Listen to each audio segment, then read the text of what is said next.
Bonjour, ou plutôt servus, comme on dit ici chez nous. Vous écoutez Dessine-moi Munich, le podcast pour les francophones et francophiles installés ou qui projettent de s'installer dans la capitale bavaroise. Je suis Hélène Cunet, fondatrice et dirigeante de l'agence de relocation et de coaching du même nom. Mon métier et surtout ma mission et ma passion, tout mettre en œuvre pour que vous soyez chez vous, ici, à Munich.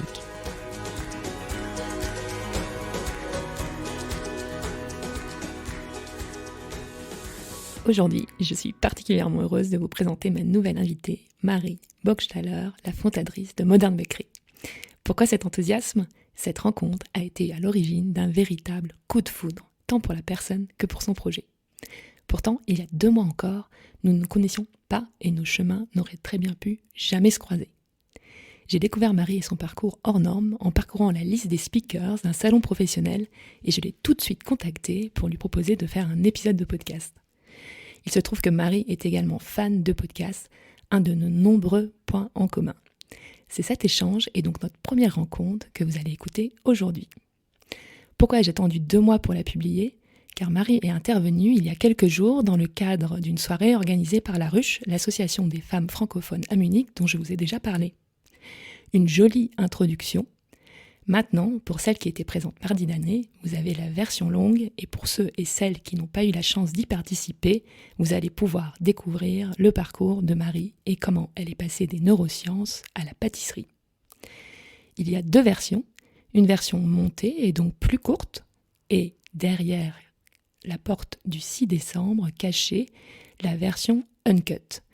Une première et l'occasion pour vous de découvrir l'envers du podcast. Cet épisode est long, certes, mais le parcours de Marie le vaut bien car il est riche, passionnant, original et courageux. On aborde également de nombreux sujets qui toucheront certainement les uns et les autres au gré de leur parcours et de leurs problématiques. Je vais donc m'arrêter là et vous encourager à écouter Marie. Si vous avez besoin d'un shot de passion et d'énergie, c'est maintenant.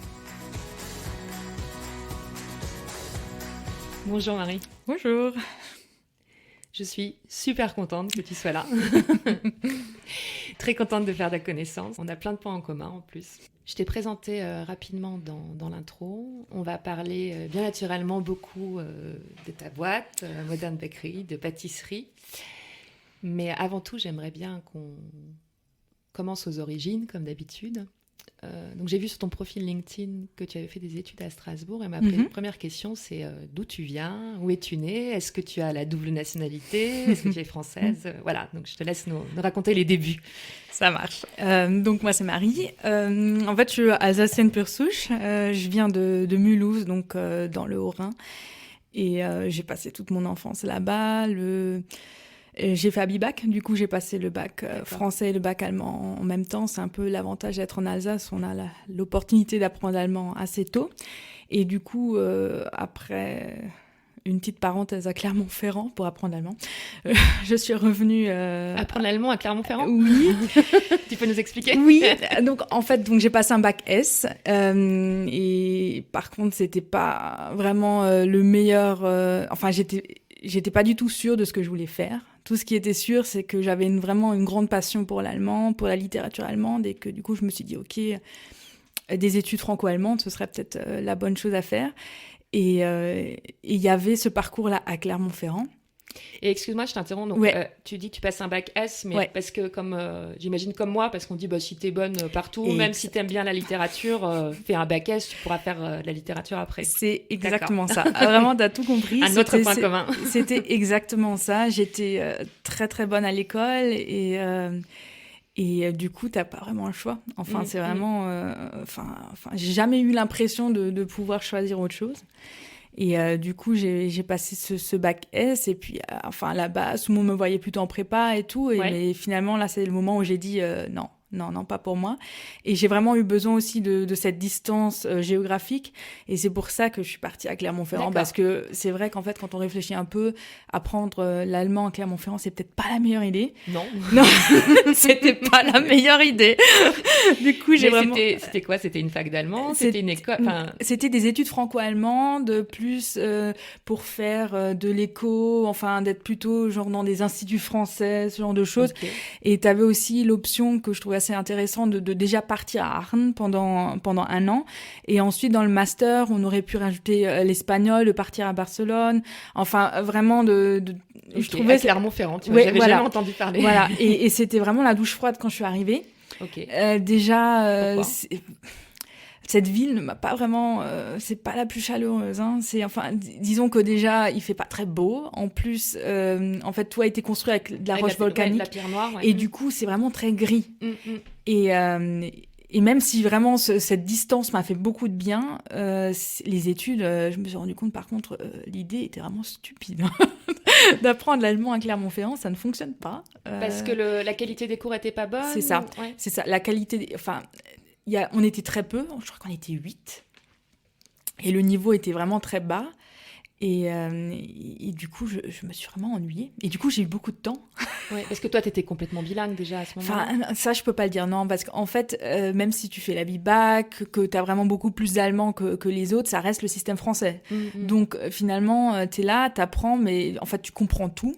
Mais comme c'est pas forcément super bien vu de participer, enfin, on va pas vraiment être à l'oral, on n'est pas bon. Puis bon, c'est généralement le cas quand on apprend les langues au lycée en France, de manière générale, c'est pas très adapté, quoi. C'est un peu ma conclusion, et c'est vrai que du coup, j'ai jamais eu non plus l'impression d'être super forte en allemand, et j'étais pas du tout bilingue à ce moment-là, non. Mais là, si, en fait. Mais là, en fait, à Clermont-Ferrand, je me suis rendu compte, j'étais pas si mal que ça non plus. Mais en fait, c'est pour ça, enfin, dans la vie, il y a toujours des raisons. Et je pense que j'ai vraiment eu besoin de cette distance, que j'ai eu besoin de ce temps pour me retrouver, d'apprendre à me connaître, vraiment, et de savoir ce que je veux faire. Et ce qui était vraiment passionnant, c'est qu'on a eu un cours, en fait, de psychologie sociale, et ça a été un coup de cœur total. Okay. Parce que là, c'est pareil, quand on est au lycée, etc., on a quand même des stéréotypes énormes sur quel parcours faire. Et la psycho, honnêtement, voie poubelle, moi, j'avais vraiment ces stéréotypes-là ancrés. Et puis même, je viens d'une famille, mon papa, il fait de l'électronique, et lui, il a vraiment les sciences dures et les sciences molles, et la psycho, la bio et tout, c'est des sciences molles. Et du coup, j'avais vraiment... toutes ces choses-là. Internaliser tout ça. Voilà. Et du coup, je me suis dit, est-ce que je veux vraiment faire ça ? Et en fait, c'était vraiment là le coup de cœur, d'être assis là et de vraiment, je trouvais ça passionnant. Je pouvais écouter ça pendant des heures, Ford, etc. C'était vraiment point de vue économique. Et puis, ça m'a vraiment ouvert les yeux et j'ai commencé à lire beaucoup plus sur la psycho et tout. Et je trouvais ça passionnant. Et ça se passe la première année à Clermont-Ferrand ? C'était la première année à Clermont-Ferrand. Et du coup, j'ai tout de suite dit, par contre, c'était clair au bout de 2 mois que j'allais pas faire des jonzo là-bas. Ah d'accord, ok. Donc, t'as même pas fait une année, ouais. Au bout de 2 mois... J'ai fini la première année. Ah, t'as fini, ok. Du coup, parce qu'en fait, en plein milieu de l'année, j'avais rien d'autre à faire non plus, donc c'est un peu compliqué aussi à ce moment-là. Mais avec déjà l'idée, au bout de quelques mois, de se dire, je finis mon année et après je pars et je vais faire de la... J'étais vraiment très rapidement, je savais mais en fait, je savais pas encore quoi, et du coup, ça m'a vraiment laissé le temps de mûrir l'idée. Et là, j'ai fait ma deuxième erreur, c'est que je connaissais le système français, je me suis pas du tout posé la question du système allemand. Donc mon idée, c'était, comme j'avais le bac allemand, du coup, je vais faire de la psycho en Allemagne. Comme ça, j'allie les 2 passions que j'ai. Et du coup, super idée. Je m'inscris à Fribourg et je m'inscris à Constance. Et en fait, je reçois, du coup, en fin août, la réponse de Fribourg que je suis pas acceptée. Et du coup, là, je tombe des nues parce qu'en fait, je m'étais pas du tout posé la question de ce Auswahlverfahren et que justement, il y a pas de la place pour tout le monde parce qu'en France, il y a de la place pour tout le monde. Surtout en psycho, voilà. Dans certaines sections, on va dire, dans des sections comme celle-ci, oui, t'as pas de souci. Ouais. Non, pas de souci du tout. Et sauf qu'en Allemagne, et ça, j'ai appris que par la suite, de rentrer en psycho, c'est la chose, après, c'est la plus compliquée, la fac la plus compliquée à intégrer et qu'il faut 1,0. Et j'avais pas... En fait, la deuxième chose stupide, c'est que j'avais présenté en fait que mon bac allemand et pas mon bac français. Alors que mon bac français, il avait une meilleure note. Et puis même parce que le bac allemand, je pensais 1,7, honnêtement. Je pensais que ça allait suffire. Non. En fait, je me suis pas posé la question. Et du coup, mon papa... tu savais pas. Non, je savais pas. Et mon papa, de nouveau, me dit, mais non, il faut absolument t'inscrire quelque part. Tu vas finir nulle part, ça va pas fonctionner.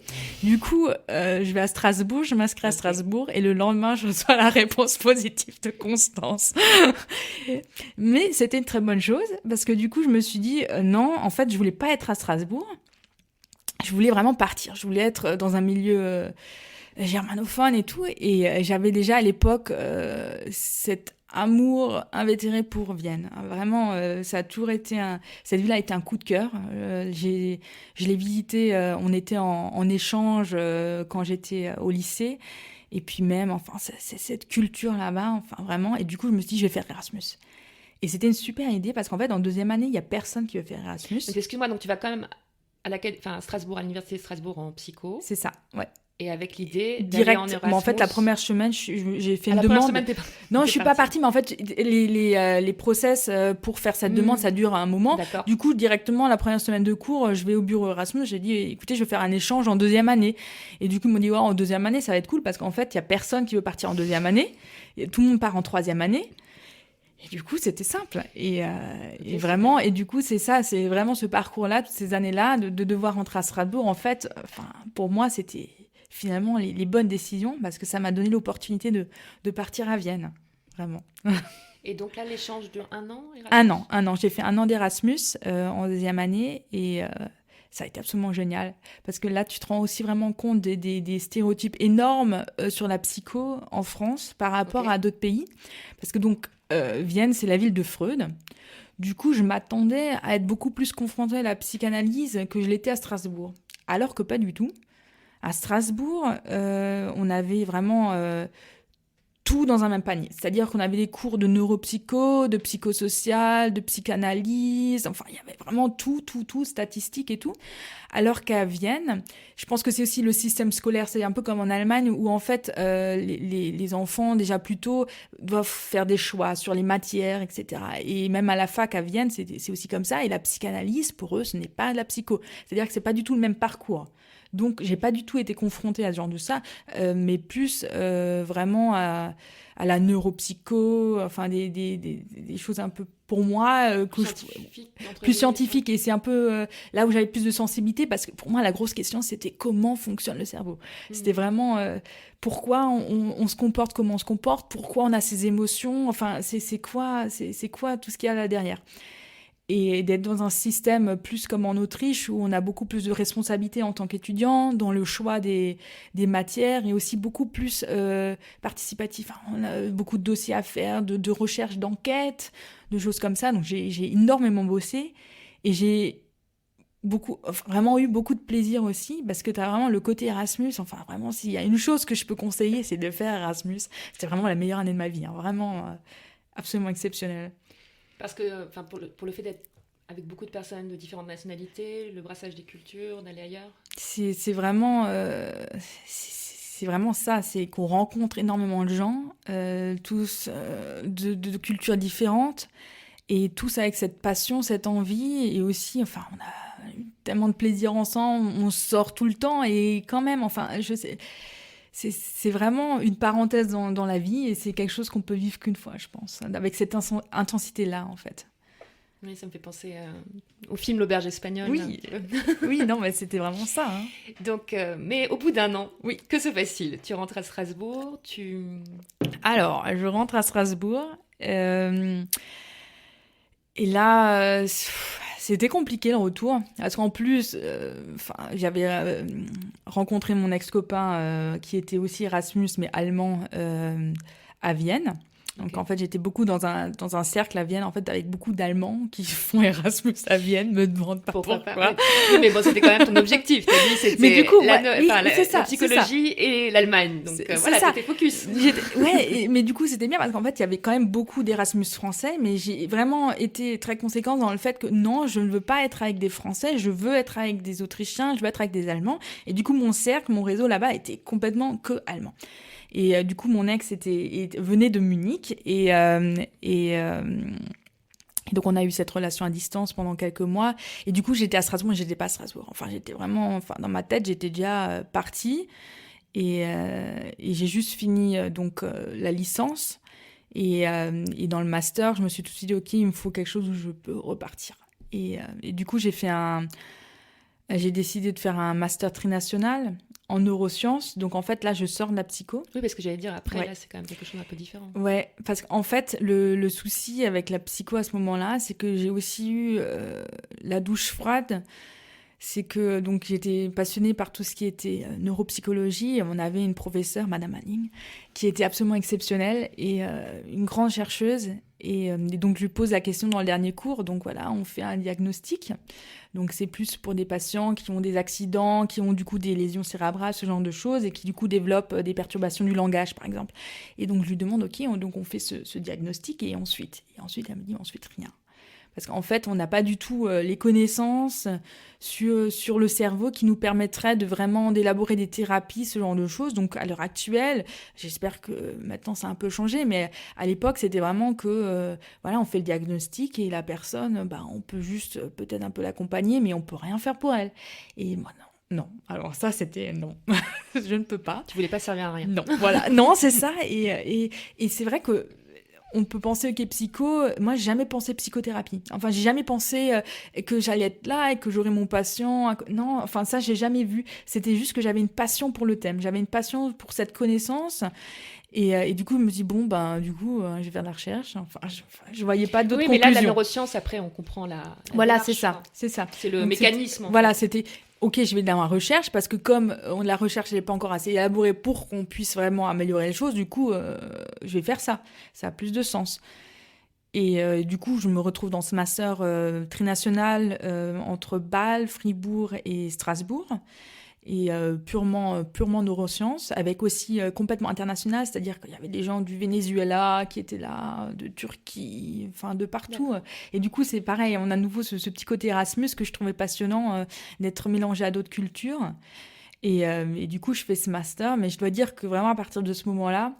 Excuse-moi, mais tu es sur les 3 sites, tu tournes sur les 3 sites? Oui, okay. Oui. En fait, tu es quand même beaucoup à Strasbourg, mais on a eu un semestre complet à Fribourg, où on a appris à programmer.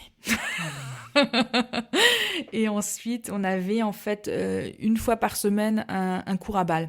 Okay. Et mais du coup, on bouge pas mal. On avait un bus, on avait notre bus et tout, et on se baladait. Et on a vécu à Fribourg, on a vécu en fait en Jugendherberge. C'était aussi assez folklorique. Hein. Je pense aux équipes de foot là, qui se déplacent pendant les matchs. Ok. Non, mais ça a l'air cool. Non, c'était cool. Et le plus cool dans ce parcours-là, c'est qu'en fait, c'est qu'un an comme ça. Et la deuxième année, c'est 1 an de stage. Ce que je trouvais absolument génial.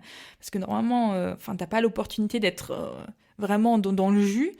C'est en plus, je trouve, le problème souvent des universitaires où t'as pas de stage et tu sais pas ce que c'est que l'entreprise. Exactement. Et donc là, autre chose. Donc là, c'était le labo, mais c'était vraiment, en fait, c'était ça. Et donc là, tu pars où faire ton stage? Donc en fait, je pars à Munich. Et première fois alors Munich? Non, pas du tout. En fait, du coup, à Vienne, je rencontre mon ex qui faisait ses études d'architecture à Munich. D'accord. Et du coup, déjà à l'époque, donc quand j'étais encore à Strasbourg, je fais beaucoup d'allers-retours Munich-Strasbourg. Et c'est là où aussi je découvre la ville, que je trouvais au début pas aussi jolie que Vienne, mais que finalement il y a quand même des points communs finalement. Donc, Oui, mais après c'est vrai que c'est pas la même chose. Et donc, en fait, ça fonctionne pas vraiment avec cette personne, mais j'avais déjà pris la décision à l'époque de faire un stage au Max Planck à Vienne pendant l'été. Et à Vienne, à Munich. Mais là, tu vas pour Max Planck ou aussi parce que la ville, tu la trouves sympa? Non, en fait, à la base, j'y vais parce qu'il est là-bas. Donc c'était un peu ça, l'élément déclencheur. Et puis finalement, avant que j'arrive, ça capote. Mais je me dis, par contre, c'est un stage au Max Planck. Enfin, non, voilà quoi. Proportion gardée, Max Planck, c'est super réputé comme institut. Et du coup, je me suis dit, non, je peux pas passer à côté. Hein. Du coup, je vais là-bas. Là-bas, c'était pour 1 mois, je crois. Ouais, c'était ça, 1 mois. Et finalement, donc c'était à Martinsried. Et on est logé directement sur place. Donc je suis logée au Max Planck. ce qui est pas forcément... Enfin, c'est pas le centre de Munich. Non. Mais du coup, on est quand même... C'est nouveau un peu... Mais je dis, tu te retrouves peut-être avec à nouveau ton ambiance cocon c'est entre ça. chercheurs. Mais c'est un peu ça, et surtout avec beaucoup d'autres aussi.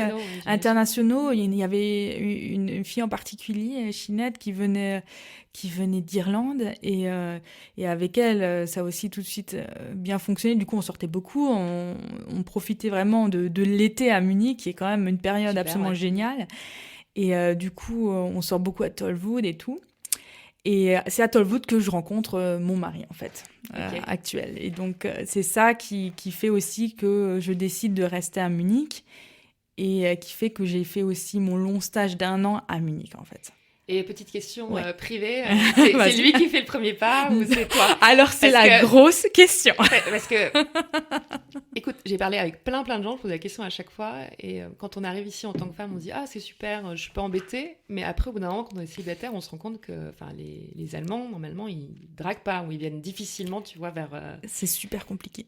Vraiment, déjà parce que j'avais passé... Tu confirmes oui, parce qu'en fait, donc j'arrive vraiment en mode célibataire, enfin, j'avais 21, 22, je crois, à l'époque, et du coup, c'est vrai que de sortir de rencontrer des Allemands, c'est quasiment impossible. Et du coup, c'est vrai qu'à l'époque, j'ai commencé à écrire avec des groupes de Français à l'étranger. Mm-hmm. Et c'est vrai que là, tu te rends vraiment compte du choc des cultures, avec eux, tu sors et tout, enfin, il n'y a pas de souci, mais c'est vrai que dès que tu veux prendre contact avec des Allemands, ça devient un peu plus compliqué. Et donc, à cette soirée à Tollwood, donc lui pense toujours et encore que c'est lui qui a fait le premier pas, mais non. Non, parce qu'en fait, donc... j'arrêtais pas de jeter des coups d'œil, de tourner la tête et tout. Et puis il dit oui, mais à chaque fois que tu tournais la tête, donc en fait, tu me regardais pas. Je fais mais si, mais c'était ça. Et donc finalement, il finit par se lever. D'avoir étudié les neurosciences, en fait. Voilà, tu l'as conditionné. Je l'ai conditionné, exactement. Et donc il finit par arriver. Et il dit la phrase.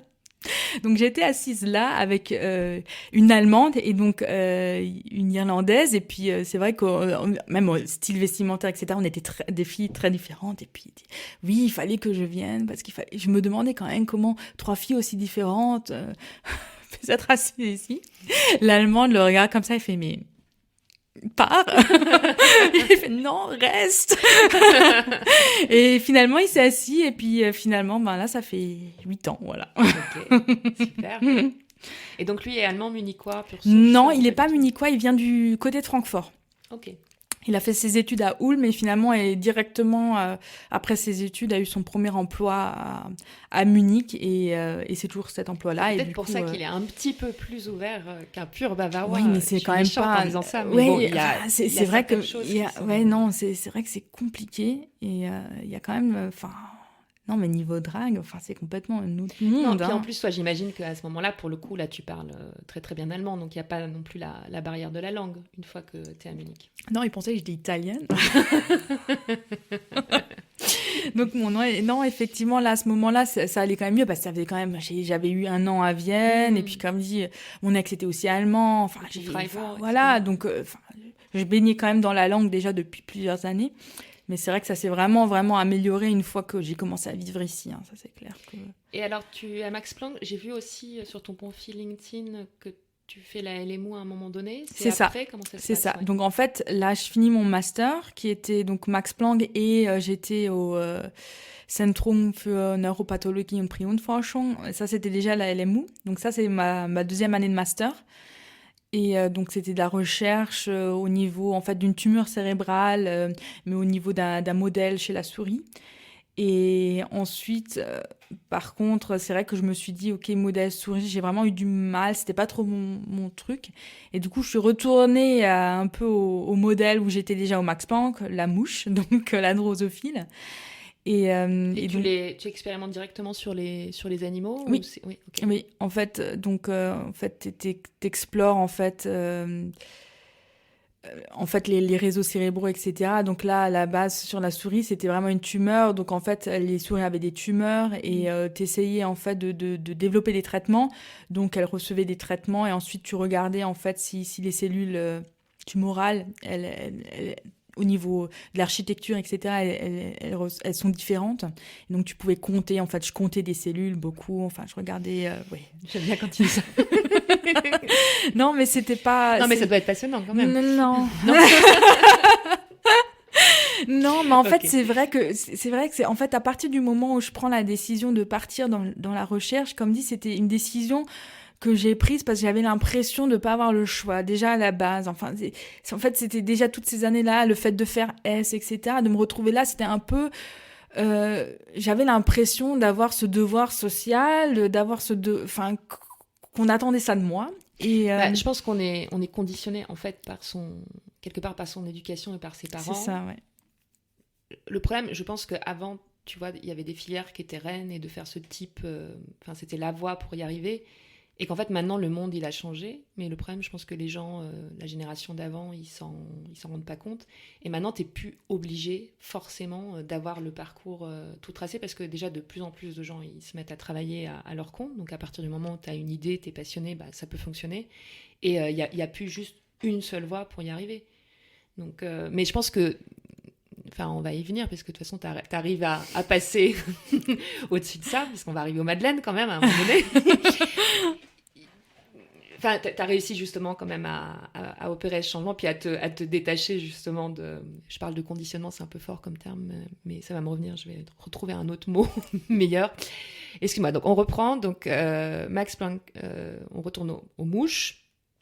Et tu continues combien de temps ta recherche? Donc là, en fait, après le master, c'est pareil. Donc, en fait, qu'est-ce que tu fais après un master dans ce genre de domaine? Il faut que tu fasses un doctorat. Une thèse, ouais. Donc, il fallait faire une thèse.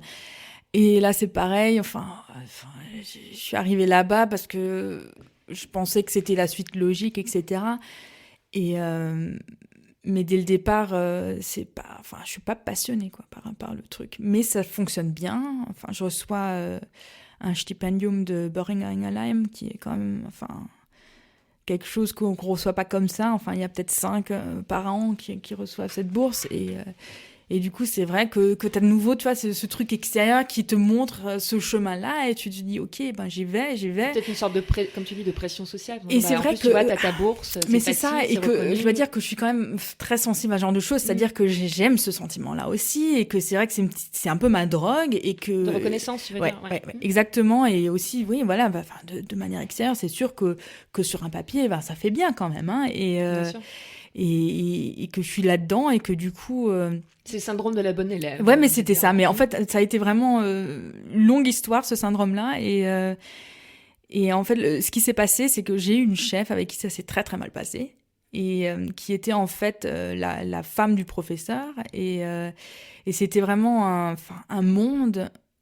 Et pour moi, c'était invivable, vraiment invivable. Parce qu'en fait, je me retrouve dans la recherche, je me dis, ok... Donc, c'est un truc qui doit être vachement pragmatique. Tu fais des expés, tu as des résultats, et après, du coup, tu apprends comment ça fonctionne, etc. Mais c'est pas comme ça que ça se passe. Ça se passe aussi qu'il y a des financements qui font que tu dois vraiment faire des recherches dans une certaine direction, que tu as aussi un prof et une chef de groupe qui vont avoir une vision de comment les résultats devraient être. C'est très politique, en fait. C'est très politique, et puis c'est aussi... ils ont de l'expérience, etc. Du coup, ils pensent aussi des fois mieux savoir, ce qui est vrai dans la plupart des cas. Mais dans ce cas particulier, c'était pas vrai. Et en fait, j'étudiais un gène en particulier.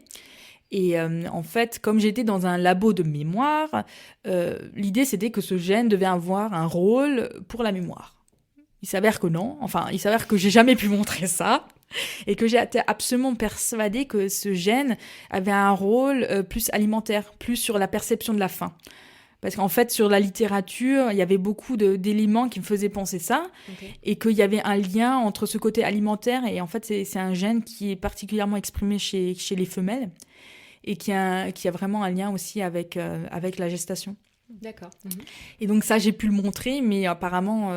ça allait pas dans le bon sens. Non, ça allait pas dans le bon sens. Et là, je me retrouve vraiment dans une situation invivable. Enfin, vraiment. Enfin, c'était... c'est là où j'ai dû ouvrir les yeux, parce que c'était plus vivable. Enfin, j'avais... Et alors, ouais, ça se manifeste comment pour toi, et comment tu fais, en fait, pour sortir de cette situation? Ça se manifeste quand il n'y a plus que ce thème-là. tout le temps, en tête, que tu parles plus que ça tout le temps, qu'en fait, tu te rends compte, tu te plains toute la journée. Oui. Et, pour moi, c'est pas ça. Enfin, c'est pas ça. Généralement, c'est qu'il y a quelque chose. Il y a quelque chose qui dérange. Sur... C'est ça. Et en fait, le truc, c'est que très longtemps, j'ai pensé, oui, je vais pouvoir les changer. Je vais pouvoir changer cette situation. Et puis, de toute façon, comme j'étais persuadée... que c'était peut-être ta faute aussi, ou que tu faisais pas assez d'efforts ou... Non. C'est bien, c'est déjà bien. non, mais j'étais juste persuadée que comme je suis dans un monde scientifique, que je suis dans un monde où je peux prouver que j'ai raison, au bout d'un moment, on devrait me donner raison. Et un jour, je me suis rendu compte, mais en fait, c'est complètement stupide. Et puis même, tu vois, quand tu sors de cette situation-là et que finalement, il s'avère que tu as peut-être eu raison et alors tu as quand même foutu en l'air peut-être 1-2 ans de ta vie, mais pourquoi enfin, pour moi, mon but, c'était vraiment de me lever le matin et d'avoir envie de passer ma journée, pas d'attendre que la journée soit finie pour que peut-être qu'un jour, mon doctorat soit fini et qu'un jour, j'ai fini un postdoc. Et en fait, c'est une histoire sans fin. C'est une histoire sans fin parce que dans ce milieu-là, tu vas finir un doctorat, tu vas avoir un postdoc, un deuxième postdoc, un troisième postdoc. Un jour, tu vas peut-être finir chef de groupe. Mais en fait, si le chemin te procure aucun plaisir, bah arrête. Parce que c'est une histoire sans fin. T'es jamais arrivé. Et c'était vraiment ce sentiment-là de devoir arriver quelque part. Et en fait, non, c'est pas ça le but. Le but, c'est que le chemin soit plein de plaisir. Et qu'au quotidien, tu sois heureux. En fait, c'est ça le but. Et t'as un déclic un jour ou ça se passe, comment ça se passe? Je pense que c'est quand même, c'est vraiment, ça prend du temps. Je me suis aussi fait aider, vraiment. Je suis allée voir, il y a beaucoup d'aide pour les doctorants parce que malheureusement, c'est quand même très courant, ce genre de problème. C'est un moment quand même de vie qui est assez stressant, etc. Et du coup, la fac propose vraiment de l'aide, de l'aide psychologique. En fait, je crois qu'elle était psychothérapeute, mais en gros, le truc que j'avais besoin, c'était de parler à quelqu'un qui écoute. Et vraiment, je me souviens vraiment, je suis un jour... Objectif et avec la distance. Et avec la distance. Qui dit pas la même chose. Et elle était quand même... Enfin, ce que j'aimais bien dans ce qu'elle faisait, c'est qu'elle était vraiment aussi très pragmatique. Moi, j'ai besoin vraiment de ce côté un peu scientifique, effectivement. Et en fait, on avait un tableau marqué noir sur blanc. Et puis, c'est là où vraiment j'ai le déclic de... Je vais pas changer ma chef. Enfin, c'est moi qui dois changer. Ou c'est moi qui change de situation. Je change de cadre. Et du coup, le problème disparaît. Mais sinon, il n'y a pas de solution. Et du coup, vraiment, je suis là et j'ai ces clics-là et je dis « Ah ouais, mais en fait, il faut que j'arrête. » Et j'ai arrêté du jour au lendemain. En fait, je suis arrivée vraiment un matin, je leur ai dit « Écoutez, j'arrête. » Mais tu te rappelles comment tu prends la décision? C'est vraiment ce moment-là où je suis chez elle, où j'ai vraiment ce tableau-là et je me dis « Mais en fait, arrête. » Et c'est vrai que j'ai toujours eu la chance d'avoir un partenaire qui m'a toujours soutenue dans mes décisions et qui a été intimement persuadé que j'allais trouver autre chose d'eux, parce qu'à ce moment-là, j'ai pas de plan. Hein. Enfin, j'ai vraiment pas de plan de sortie. Hein. Ouais, alors attends, donc je reviens, donc t'as cette consultation là, avec cette personne, et donc t'arrives le lendemain matin, tu sais déjà, ou si tu prends la décision le matin, tu te dis, je pars, tu te rappelles de comment ça se passe? En fait, il fallait juste que je prépare un peu mon coup quand même, parce qu'en fait, j'étais boursière. Oui. Donc, j'avais pas de contrat avec la fac où je faisais ma thèse, vraiment. J'étais payée par quelqu'un d'autre. Hein. Du coup, j'ai pas de frist, hein, j'ai pas de délai pour partir. Donc, je savais pertinemment qu'il fallait juste que j'écrive un papier et pour la bourse. Et en fait, en l'espace d'une heure, je suis dehors, du coup. Et tu te sens comment à ce moment-là? Soulagée? T'as peur? Ça s'est vraiment bien passé, en fait. Enfin, des fois, on a des peurs un peu sur ce genre de choses, mais finalement, ça se passe jamais aussi mal qu'on a l'impression. Et finalement, il n'y a pas eu de crise de nerfs de ma chef ou quoi que ce soit. Au contraire, je pense que pour elle... Ouais, c'était un peu... Rigole, hein, non, mais non, c'était un peu ça. Et je pense que de toute manière, je pense qu'elle a été soulagée. Et je pense que c'était un bien pour tout le monde, finalement. Vraiment. Enfin, cette situation, elle n'aurait pas bien fini, de toute manière. Donc, finalement, je leur ai juste dit, d'abord à mon professeur, parce qu'elle n'était pas là. Et il a juste dit, OK, il faut que tu lui dises à elle personnellement aussi. Je dis, bah oui, il n'y a pas de souci. Et du coup, après la pause de midi, je lui ai dit, et j'avais déjà emballé mes affaires, et je suis partie 10 minutes après, quoi. et je suis jamais revenue. Oui, oui. Mais alors voilà, tu rentres chez toi. Et Ah là, oui, je rentre chez moi. Comment tu te sens? Qu'est-ce qui se passe? Comment tu envisages la suite? Il me faut un job, hein, parce que à l'époque, j'habitais sur la Leopoldstrasse. Du coup, fallait quand même payer le loyer. Et le loyer était déjà cher. Et le loyer était déjà cher et j'avais quand même une très, très, très, très bonne bourse. Hein. C'est-à-dire que le seul truc qui aurait pu me freiner dans cette histoire, c'est vraiment le fait, l'aspect économique. Hein.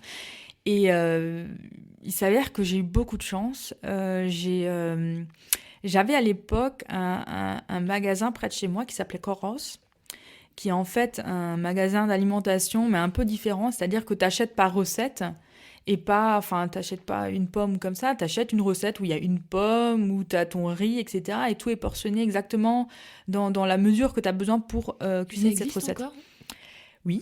Ok. Oui, ça existe encore. Plus autant. Ça me fait penser au box, sinon. C'est ça, c'est comme HelloFresh. La recette, ouais, voilà, ok. Mais on peut couper. Sinon, il faut citer 2 autres concurrents. Coraos, c'est mieux. Voilà. Et c'est Mini quoi, c'est ça en plus? Non, ça vient de Berlin. C'est une start-up berlinoise. En fait, c'était un projet d'étude de celui qui a créé la boîte. Et en fait, à l'époque, à Munich, ils ouvraient des franchises. Donc, il y avait déjà la filiale où j'habitais, dans la Hohenzollernstraße, et ils voulaient ouvrir une filiale à Heidhausen, près de la Hausbahnhof. Et donc, en fait, c'était un franchisé qui avait déjà une filiale à Regensburg, mais qui voulait absolument venir à Munich. Et en fait, ça a été vraiment un coup de cœur professionnel. Mais vraiment, enfin, il m'a appelé. Et là, directement, c'était, je pense, pour nous deux, le gros déclic. Mais parce que c'est toi qui as vu l'annonce. J'ai juste vu, voilà, il y avait une annonce sur le site de Coros qu'ils cherchaient un team manager à l'époque pour l'ouverture de la nouvelle filiale. Et en fait, j'attendais vraiment rien parce qu'en fait, sur le papier, il y a aucune... Non, rien du tout. Hein, vraiment rien du tout. C'est juste que vraiment, des fois, il faut juste oser. Et je connaissais le magasin, je trouvais ça cool. Et lui a aussi... Le truc, c'est qu'on se retrouve toujours en face de personnes qui ont déjà vécu des choses. Et si ça se trouve, si elles ont vécu des choses qui vont exactement dans ta direction, ça peut vachement aider. Ça lui a parlé peut-être, ton profil. Ça lui a exactement parlé, parce qu'en fait, sa team manager à Regensburg avait aussi arrêté une thèse et était aussi, en fait, plus une intellectuelle et qui a fini quasiment store manager de son magasin. Et du coup, il savait que ce genre de profil, il pouvait en faire quelque chose. Ok, super. Et c'est quelqu'un... ça reste aujourd'hui mon mentor. C'est quelqu'un qui a une connaissance de l'humain qui est exceptionnelle. C'est-à-dire qu'il va voir une personne et qu'il va tout de suite savoir où sont ses points forts, ses points faibles. Et au lieu d'être un manager qui va essayer de changer la personne pour qu'elle rentre dans le cadre, non, il va pousser sur le point fort parce qu'il va savoir, ok, si cette personne... va pouvoir évoluer positivement, moi, financièrement, ça va être économiquement, ça va être aussi un gros avantage pour moi. Voilà. Et donc, c'est exactement sa manière de manager. Et pour moi, ça a été vraiment une découverte parce que tous les managers que j'ai eu avant, c'était plus des histoires de castration. Hein. C'est-à-dire que de garder le pouvoir. Hein. Voilà, exactement. Alors que pour lui, c'était pas une question de pouvoir. Tout le monde était auf Augenhöhe, hein. Tout le monde était au même niveau pour lui.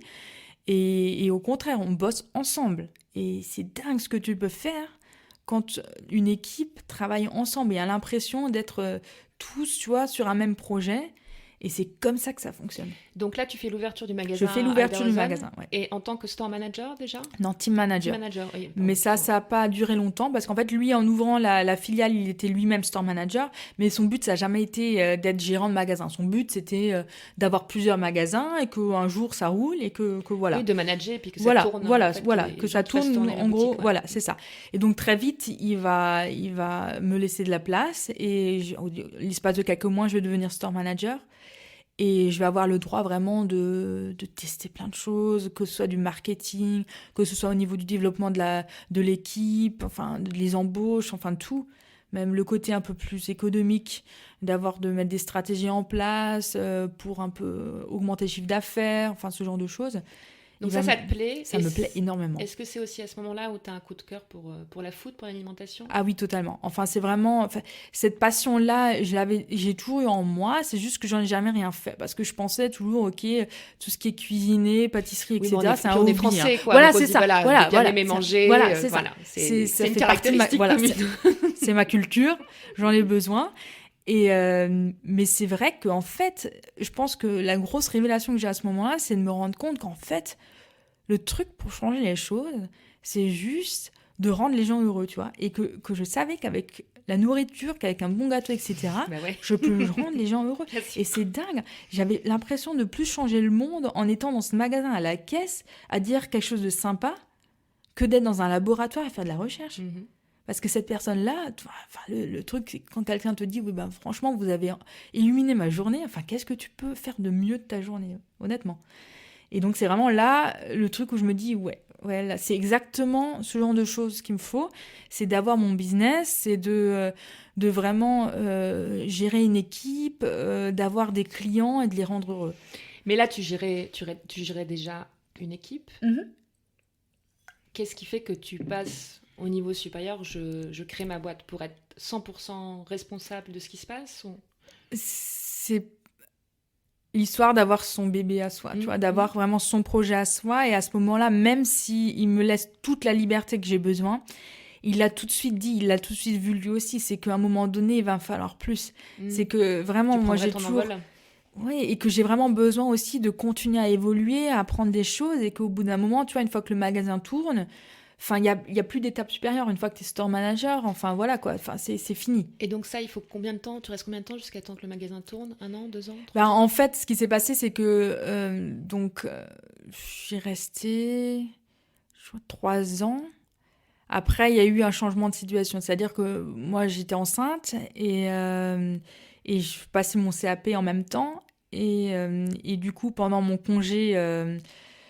congé maternité, j'apprends en fait que mon chef à l'époque décide d'arrêter. Donc il était franchisé, mais le magasin Regensburg n'avait pas trop bien fonctionné et du coup il avait déjà fermé là-bas. Donc il sort. Et donc il sort et en fait il sort toujours d'une manière très intelligente, c'est-à-dire que c'est le seul franchisé de toute l'histoire de Coros qui arrive à revendre son magasin correctement à Berlin. Donc en fait le magasin existe encore et il appartient à Berlin et plus à un franchisé. Donc en fait il est réintégré au groupe. Donc c'est ça qui excuse-moi se passe. parce que là tu me parles donc, de ton CAP, donc pâtisserie j'imagine. Ouais. Parce que tu as déjà l'idée d'ouvrir quelque chose ou ça vient comment en fait formation tout se passe un peu en même temps. C'est juste que voilà, j'ai cette passion pour la food, etc. Et que je savais qu'en France, on avait l'opportunité de passer le CAP en candidat libre. Et du coup, c'était comme d'habitude, peut-être que je m'ennuyais un peu à l'époque. Et du coup, je me suis dit, écoute, je vais me mettre un objectif en plus. Je vais passer ce CAP. Pas forcément vraiment avec l'idée directement d'en faire quelque chose, juste parce que j'avais besoin d'un challenge personnel. Non, mais je comprends. Mais comment tu fais pour passer un CAP en candidat libre ? Parce que, j'imagine qu'il y a quand même pas... Bon, il y a des choses que tu peux apprendre dans le livre, certainement. Mais il doit y avoir quand même de la pratique. Il y a de la pratique. Et tu fais comment donc pour t'entraîner ? Toute seule chez toi dans ta cuisine avec un bouquin ? Comment ça se passe ? Oui, c'est vraiment beaucoup de manière autodidacte, vraiment d'apprendre dans les livres, etc. Mais c'est vrai que franchement, à l'heure actuelle, il n'y a rien qu'on ne peut pas apprendre. Avec Internet, honnêtement, il y a tout qui est en ligne. Et vraiment, il y a vraiment une communauté de candidats libres pour le CAP pâtisserie qui est absolument exceptionnelle. Il y a des groupes sur Facebook où les gens postent quasiment toutes les heures, où tu postes ta tarte, etc. Ils vont dire, écoute, là, il y a ça et ça qui ne va pas, essaye d'étaler ta pâte autrement, ou peu importe. Tu vois, mais là, on est bien d'accord, en fait, tu débrouilles vraiment toute seule. Ah oui, ça, en ligne, avec vraiment d'autres qui sont dans la même situation. Et en fait, ce qui se passe, c'est que tu as juste à te présenter, du coup, à l'examen, qui est le même examen que tous les apprentis, tu n'es pas séparé ni rien. Et donc, tu passes, je crois, il y a à peu près 5 écrits, et tu as vraiment la pratique qui dure 10 heures, où tu es vraiment dans le labo, où les apprentis ont appris pendant des années, et tu es là, et tu fais exactement la même chose que les autres, où il faut faire un entremets, une tarte, des viennoiseries... Encore quelque chose, je ne sais plus. Le choix est libre ou c'est imposé ? Non, c'est imposé. C'est-à-dire que c'est la grosse surprise. Et ça, c'est vraiment dans la communauté aussi, vraiment, c'était absolument exceptionnel parce que je suis tombée sur l'année où tout a changé. Parce qu'ils avaient... il y a énormément de candidats libres en pâtisserie et du coup, ils ont voulu un peu corser les choses parce que ça devenait un peu trop simple, en fait, d'avoir son CAP, même si c'est déjà compliqué en fait de tout apprendre tout seul. Oui, parce qu'en fait, les recettes, est-ce que tu as le droit d'avoir tes recettes ou tu dois tout savoir par cœur là, Il y a des fiches techniques, ça s'appelle. Et donc en fait, sur ces fiches techniques, tu as les proportions, mais tu n'as pas de recette. C'est-à-dire que tu dois savoir comment faire la recette. Par contre, ce qui est vrai, c'est qu'il ne faut pas forcément 100% se fier à la fiche technique parce que des fois, il y a toujours des petites boulettes à l'intérieur. C'est-à-dire, c'est pas fait exprès, hein, mais c'est juste que comme ils changent les sujets, etc., des fois, vraiment, comme les sujets du bac, il y a aussi des fois des petites perles à l'intérieur, donc c'est Non, le mais même faut déjà qu'il y ait principe. des notions. Non, mais parce que je pose la question, parce que je suis aussi une grande fan de Top Chef. Et à chaque fois, quand je les vois, parce que tu sais, parfois, tu as des épreuves de pâtisserie, et je me dis, mais les mecs, ils ont jamais fait ça. Comment ils font pour savoir les proportions? Donc, à mon avis, ils doivent avoir quand même des fiches Ouais. techniques, mais peut-être pas avec tout le détail de comment faire, mais au moins d'avoir, surtout pour la pâtisserie, parce qu'on dit que c'est quand même un travail de précision, d'avoir les fiches. Donc, Les merci recettes de d'avoir. base, de toute manière, les recettes de base, à force de les faire, tu les as en tête. Oui, hein. oui, oui. Mais Mais après, faut avoir des notions. Je pense qu'il y a aussi sûrement sur Top Chef des aides, etc. Mais c'est vrai que c'est bien de savoir, ok, si ça va, si vraiment là, attends, combien il veut d'œufs? Non, c'est pas possible. Tu vois. Faut avoir ça en tête à peu près. bien Mais sûr. sinon, normalement, ça fonctionne. Quoi. Oui, oui, puis avec, ils sont pas là pour te faire planter, c'est pas ça le but. Non, non, puis je pense qu'avec, comme tu dis, l'expérience, après, t'acquiers un ordre de grandeur, de proportion, de savoir qu'est-ce qui va marcher. Ok, donc tu passes ton examen, et donc, j'imagine, tu l'as. Je l'ai. Mais c'était vraiment la grosse question. Parce qu'en fait, ça faisait des années, j'avais plus passé d'examen du coup. Hein. Et c'est vrai que non, tu puis là, sors... c'est un format complètement différent aussi. Avec même cette les écrits, tu sais. Enfin, vraiment, le truc, c'est que à l'école, j'étais une machine. C'est-à-dire, je pouvais tout apprendre par cœur. Mais vraiment, c'était... Parce qu'en fait, t'es vraiment conditionné, en fait, à l'école. Non, et mais là, coup, on vieillit, après, c'est dingue. et puis on perd l'entraînement. C'est dingue, hein. C'est dingue comme le cerveau est aussi un muscle et que tu perds Exactement. ça. J'étais vraiment étonnée à quel point c'était difficile d'apprendre par cœur, tu vois. Et finalement, ça s'est bien passé, mais j'ai vraiment eu un moment où j'ai douté si je passe l'examen ou pas, parce que en fait, c'était pas prévu que je sois enceinte au même moment. Ah oui, puis j'allais te dire, oui, après, on a oublié, en plus, tu es enceinte. Oui. Ouais, parce que et tu travailles aussi. Et je travaille à plein temps, Corrence, à Corrence en parallèle, et c'est quand même le 7e mois de grossesse, donc ça devenait quand même sportif. sportif. Et donc c'était la grosse question, est-ce que j'attends, parce qu'en fait t'as les séances de rattrapage comme d'habitude, donc c'était en juin, donc est-ce que j'attends d'avoir un bébé d'1 mois, ou est-ce que je le fais au 7e mois de grossesse? C'était peut-être la meilleure solution. Avec le recul, je me dis, en fait, c'était la bonne idée. Là, tu as pris la très bonne décision. Bah, si physiquement ça allait, je pense que physiquement, ça allait. Et du coup, tu sais, au pire, je me suis dit, écoute, au pire, de toute façon, c'était un challenge personnel. C'est-à-dire qu'au pire, la seule personne que j'aurais déçue, c'était moi-même, tu vois. Donc... non, et puis quand bien même, si tu ratais cette fois-ci, j'imagine que tu peux repasser. Ça faisait une première expérience. Ah oui, justement. Et c'est vrai que là, mais c'est pour ça, des fois, il faut juste oser, et au pire, ça se passe bien. Donc voilà. Voilà. Et donc, tu as ton examen, tu accouches, j'imagine, oui, en août, entre-temps. Et la Corrause se fait racheter, donc comment ça se passe Donc en fait, là, je suis en congé. Et donc là, c'est vrai qu'en Allemagne, ça se passe pas comme en France. Et là, c'était un peu aussi le choc culturel. Et en fait, j'avais décidé, parce que tu as Eltern Plus, donc tu as la possibilité aussi de décider d'avoir que la moitié des sous, mais du coup, tu as plus de temps pour aller bosser. Donc mon mari est resté... une fois elle avait 3 mois, et il est resté 2 mois à la maison, et pour que moi je puisse aller bosser à Corrence, parce que c'était en fait l'hiver, décembre, etc. Et là c'est vraiment la période où on fait le plus de chiffre d'affaires. Et donc je voulais... Et à l'époque je pensais que mon chef serait encore là et tout, c'était pas prévu en fait qu'il parte, c'est venu vraiment du jour au lendemain, juste avant que je redémarre pendant 2 mois. Et c'est vrai que du coup, au début, à la base, je voulais faire ça pour lui, pour l'aider, et que là, je me retrouve pendant 2 mois là. Ah, ça a été compliqué, hein. C'est le retour, ça a été compliqué parce qu'en fait, tu te retrouves dans un système allemand où c'est pas forcément déjà bien vu que tu sois là quand ta gamine a 3 mois. Bah non, tu l'as abandonné. J'ai abandonné. T'es une rame. Oui, ah oui, alors là, ça, c'est la définition absolue. Et en plus, le problème, c'est qu'on n'attend plus du tout quoi que ce soit de ta part, une fois que tu reviens.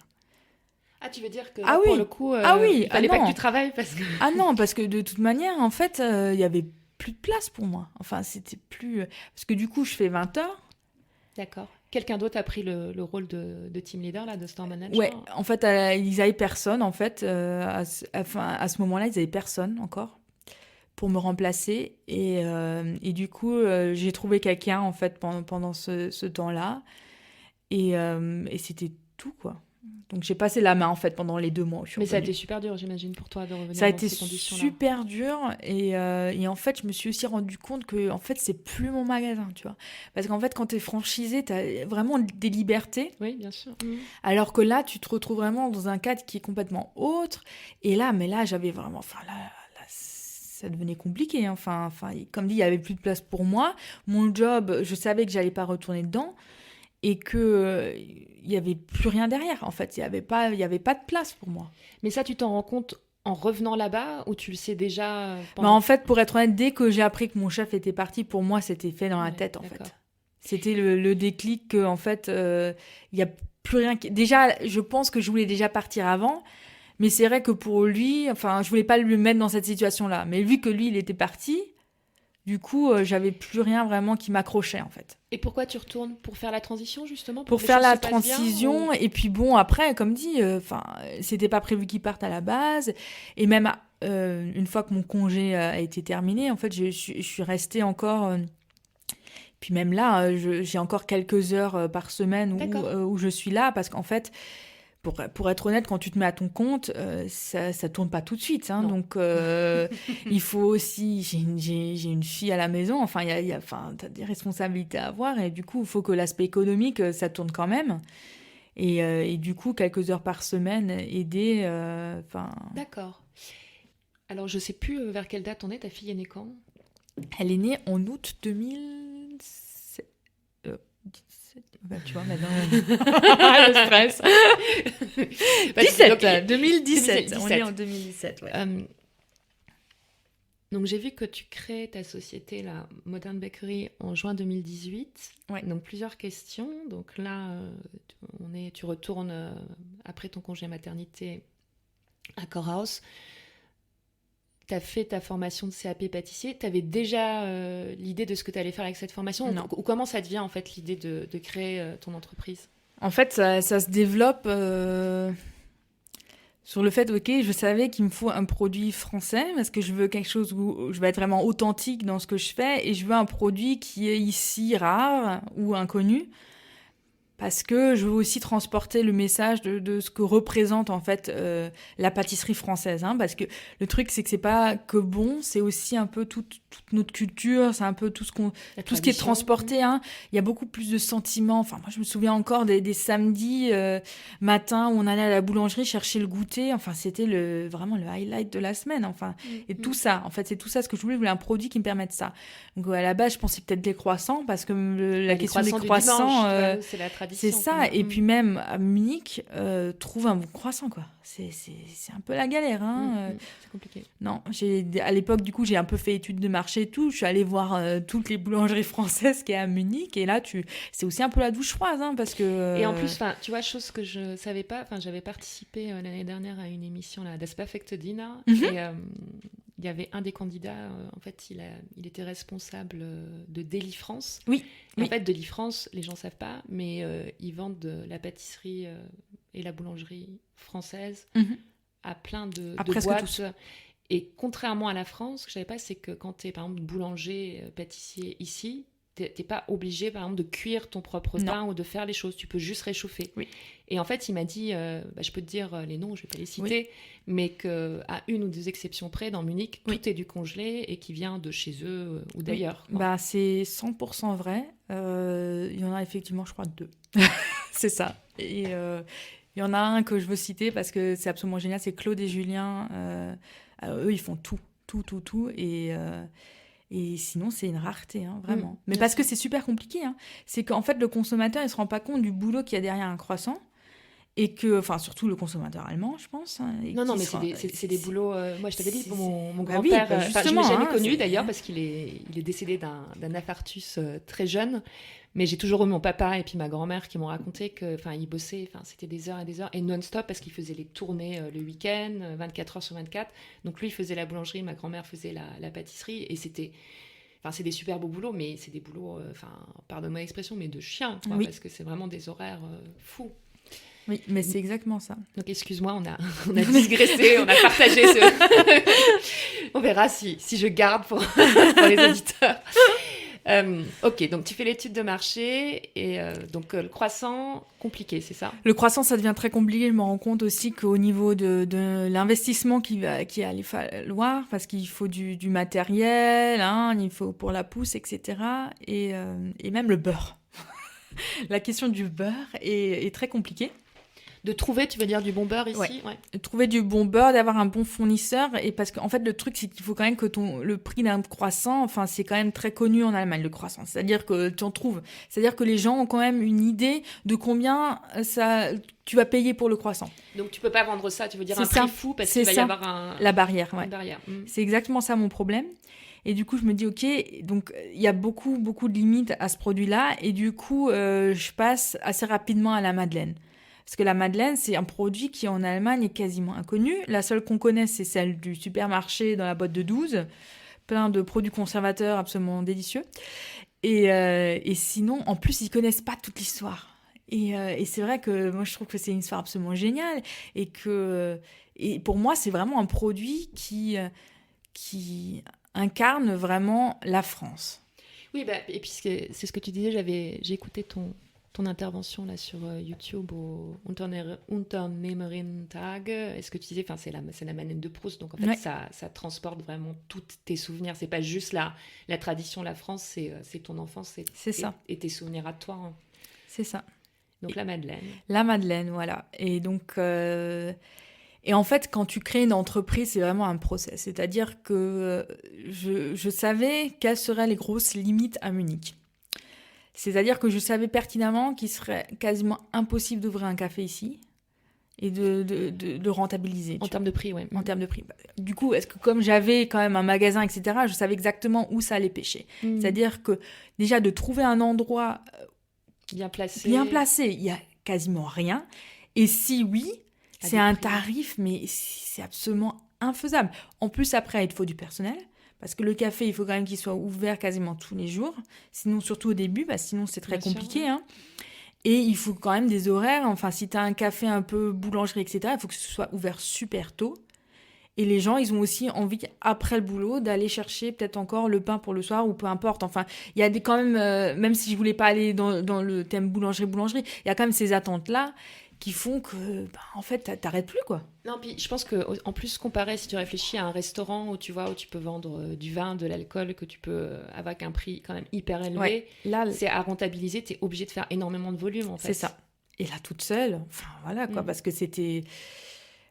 Dans mon objectif dès le départ, comme j'ai ma situation familiale, etc., je savais qu'il me fallait un projet qui soit aussi faisable, que j'allais pas pouvoir investir directement des milliers d'euros, parce qu'il fallait quand même que ce soit du long terme, et que surtout, je voulais avoir aussi l'opportunité de tester mon idée avant de me lancer à 100%. Parce que ça, c'est vraiment le conseil que j'ai, d'essayer vraiment de faire la part des choses, d'essayer au début de faire peut-être un mi-temps, de tester l'idée, et une fois qu'on voit que ça fonctionne, et ben là, on met tout sur... Ouais, voilà.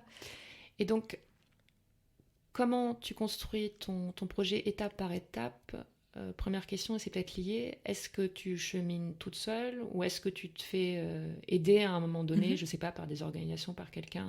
Tu peux nous en dire un petit peu plus? Alors, il y a vraiment à Munich énormément d'aide par rapport à la création de l'entreprise. Hein. Tu peux aller à la Handwerkskammer, à la IHK, et il y a aussi beaucoup de coachs qui sont là aussi pour aider à faire le business plan, etc. Je me suis surtout servi des services qui étaient gratuits. Donc, c'est-à-dire que tu peux prendre rendez-vous à la Handwerkskammer, je crois qu'en tout, j'en ai 3 ou 4. Ouais. Où là, tu peux vraiment parler de ton projet et ça clarifie aussi tous les aspects administratifs. Et c'est eux qui m'ont, par exemple, conseillé de commencer à mi-temps. Parce que donc, quand tu commences à faire les calculs, etc., parce qu'une fois que tu passes à 100% indépendant, il va falloir payer la retraite, parce que dans la Handwerkskammer, tu es obligé de payer la retraite, ce qui n'est pas le cas dans la IHK. Il faut payer ton assurance, enfin, ça devient des coûts, enfin, c'est beaucoup plus qu'un salaire normal qu'il faut réussir à rentrer. Hein. Plus tes coûts, enfin, dans mon cas, comme c'est pas du service, il y a des coûts de matériel, enfin, ça devient quand même assez énorme. Et du coup, c'est eux qui ont dit Nebenjob, et enfin quasi Nebenerwerb. Et donc j'ai suivi ce conseil-là. Et après, il y a une grosse barrière, c'est le fait que le CAP n'est pas reconnu en Allemagne. Donc en fait, mon diplôme n'a pas du tout été reconnu. Donc ça a été vraiment la douche froide. Donc, tu as été obligée de repasser quelque chose ici? En fait, en Allemagne, le problème, c'est que tu as cette Meisterpflicht. Ce qui est, sur le papier, en fait, c'est quand même une très bonne idée de vouloir protéger son artisanat et de protéger les artisans qui ont fait des années d'études et qui, du coup, ont un peu vraiment, comment on appelle ça, l'exclusivité sur le marché.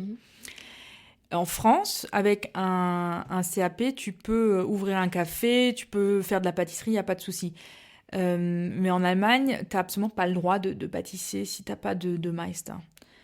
Et en théorie. Oui, non, parce que tu sais, je réfléchis aux Non, boulangers et pâtissiers oui. qui vendent des trucs mais qu'ils n'ont pas fait eux-mêmes, mais en fait, tu peux pas. Donc, j'étais en train Ouais, de. non, Excuse-moi, ça faisait un truc dans ma tête. oui, Je me disais, mais je comprends pas. non, c'est. Ok, non, mais je suis. C'est des règles. Hein. Mais tu as par contre une Ausnahmebewilligung qui permet en fait, de passer à la trappe. Et donc en fait, c'est un examen qui ressemble un peu au CAP. Donc c'est pareil, tu as un écrit, tu as une pratique, etc. Et donc tu peux faire cette demande-là. Tu peux faire la demande et avoir directement le certificat, ou ils te font faire passer le test. Et en fait, le test doit être fait passer si tu ne peux pas prouver que tu as les capacités, disons, aussi tu as les connaissances économiques, les connaissances sur tout ce qui est tout ce qui est entreprise, mais aussi sur le côté plus pratique. Est-ce que tu sais faire les gâteaux, etc., etc. Donc tout ça. Moi, j'aurais cru que ça portait plus en fait sur l'art de faire de la pâtisserie plutôt que sur le business, tu vois. C'est les deux. En fait, c'est vraiment les deux, parce qu'ils partent du principe que quand tu fais un master, ce qui est vrai, tu as aussi tout cet aspect-là. Okay. Et donc, en fait, tu peux faire cette demande. Chez moi, ça a été refusé 3 fois. Et finalement, au bout d'un moment, à force de les appeler, de les énerver, je suis tombée sur quelqu'un d'autre au téléphone et au bout d'1 minute, c'était réglé. Okay. Hein, des fois, faut juste avoir de la chance. Hein, c'est aussi ça. Mais encore une fois, je pense qu'aussi le fait que tu aies la langue, par exemple, ça aide beaucoup. Parce que je pense que si tu dois faire les démarches en français ou même en anglais, je pense que ça passe pas à ce niveau-là. Bah, il s'avère que depuis, il y a beaucoup de Français qui m'écrivent, qui veulent justement, qui ont un parcours similaire, ont fait un CAP et ont exactement le même problème. Donc, c'est un problème très courant. Et donc, je pense que faut juste, si on a le CAP, honnêtement, on a normalement assez dans la poche. Faut juste un peu les énerver. Et au bout d'un moment, ça passe. Donc, t'obtiens la reconnaissance là, pour exercer en Allemagne. Et donc, l'étape suivante, ça se fait en même temps, tu fais déjà des recettes, comment... Ben, disons qu'en parallèle, vraiment, j'ai complètement développé le produit. Donc, j'ai fait plein de recettes de madeleine. J'ai, du coup, après, développé ma recette. Et aussi... Et tu bosses au début chez toi, dans ta cuisine, ou tu vas... Pour le développement des recettes, en fait, ça, je fais chez moi, hein, parce que ça, c'est vraiment rien du tout. Après, il faut savoir que tu n'as pas le droit de pâtisser chez toi.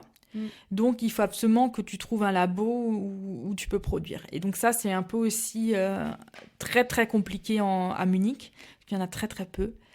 Parce qu'il y en a peu. Ouais, il y en a peu et ça coûte aussi, du coup, cher. Il y a vraiment, dans le sud de Munich, quelqu'un qui est vraiment spécialisé, qui a fait un labo comme ça. Parce que ce problème, c'est pas que pour ceux qui font de la pâtisserie, c'est aussi pour tous ceux qui ont des food trucks, qui sont aussi obligés de produire dans une cuisine pro. Ils n'ont pas le droit de produire dans des cuisines qui ne sont pas... Mais je crois que même pour les traiteurs aussi, tu es obligé c'est ça, oui, voilà. Tout ça, voilà. Donc, tous ceux-là qui démarrent, ils ont cette problématique-là.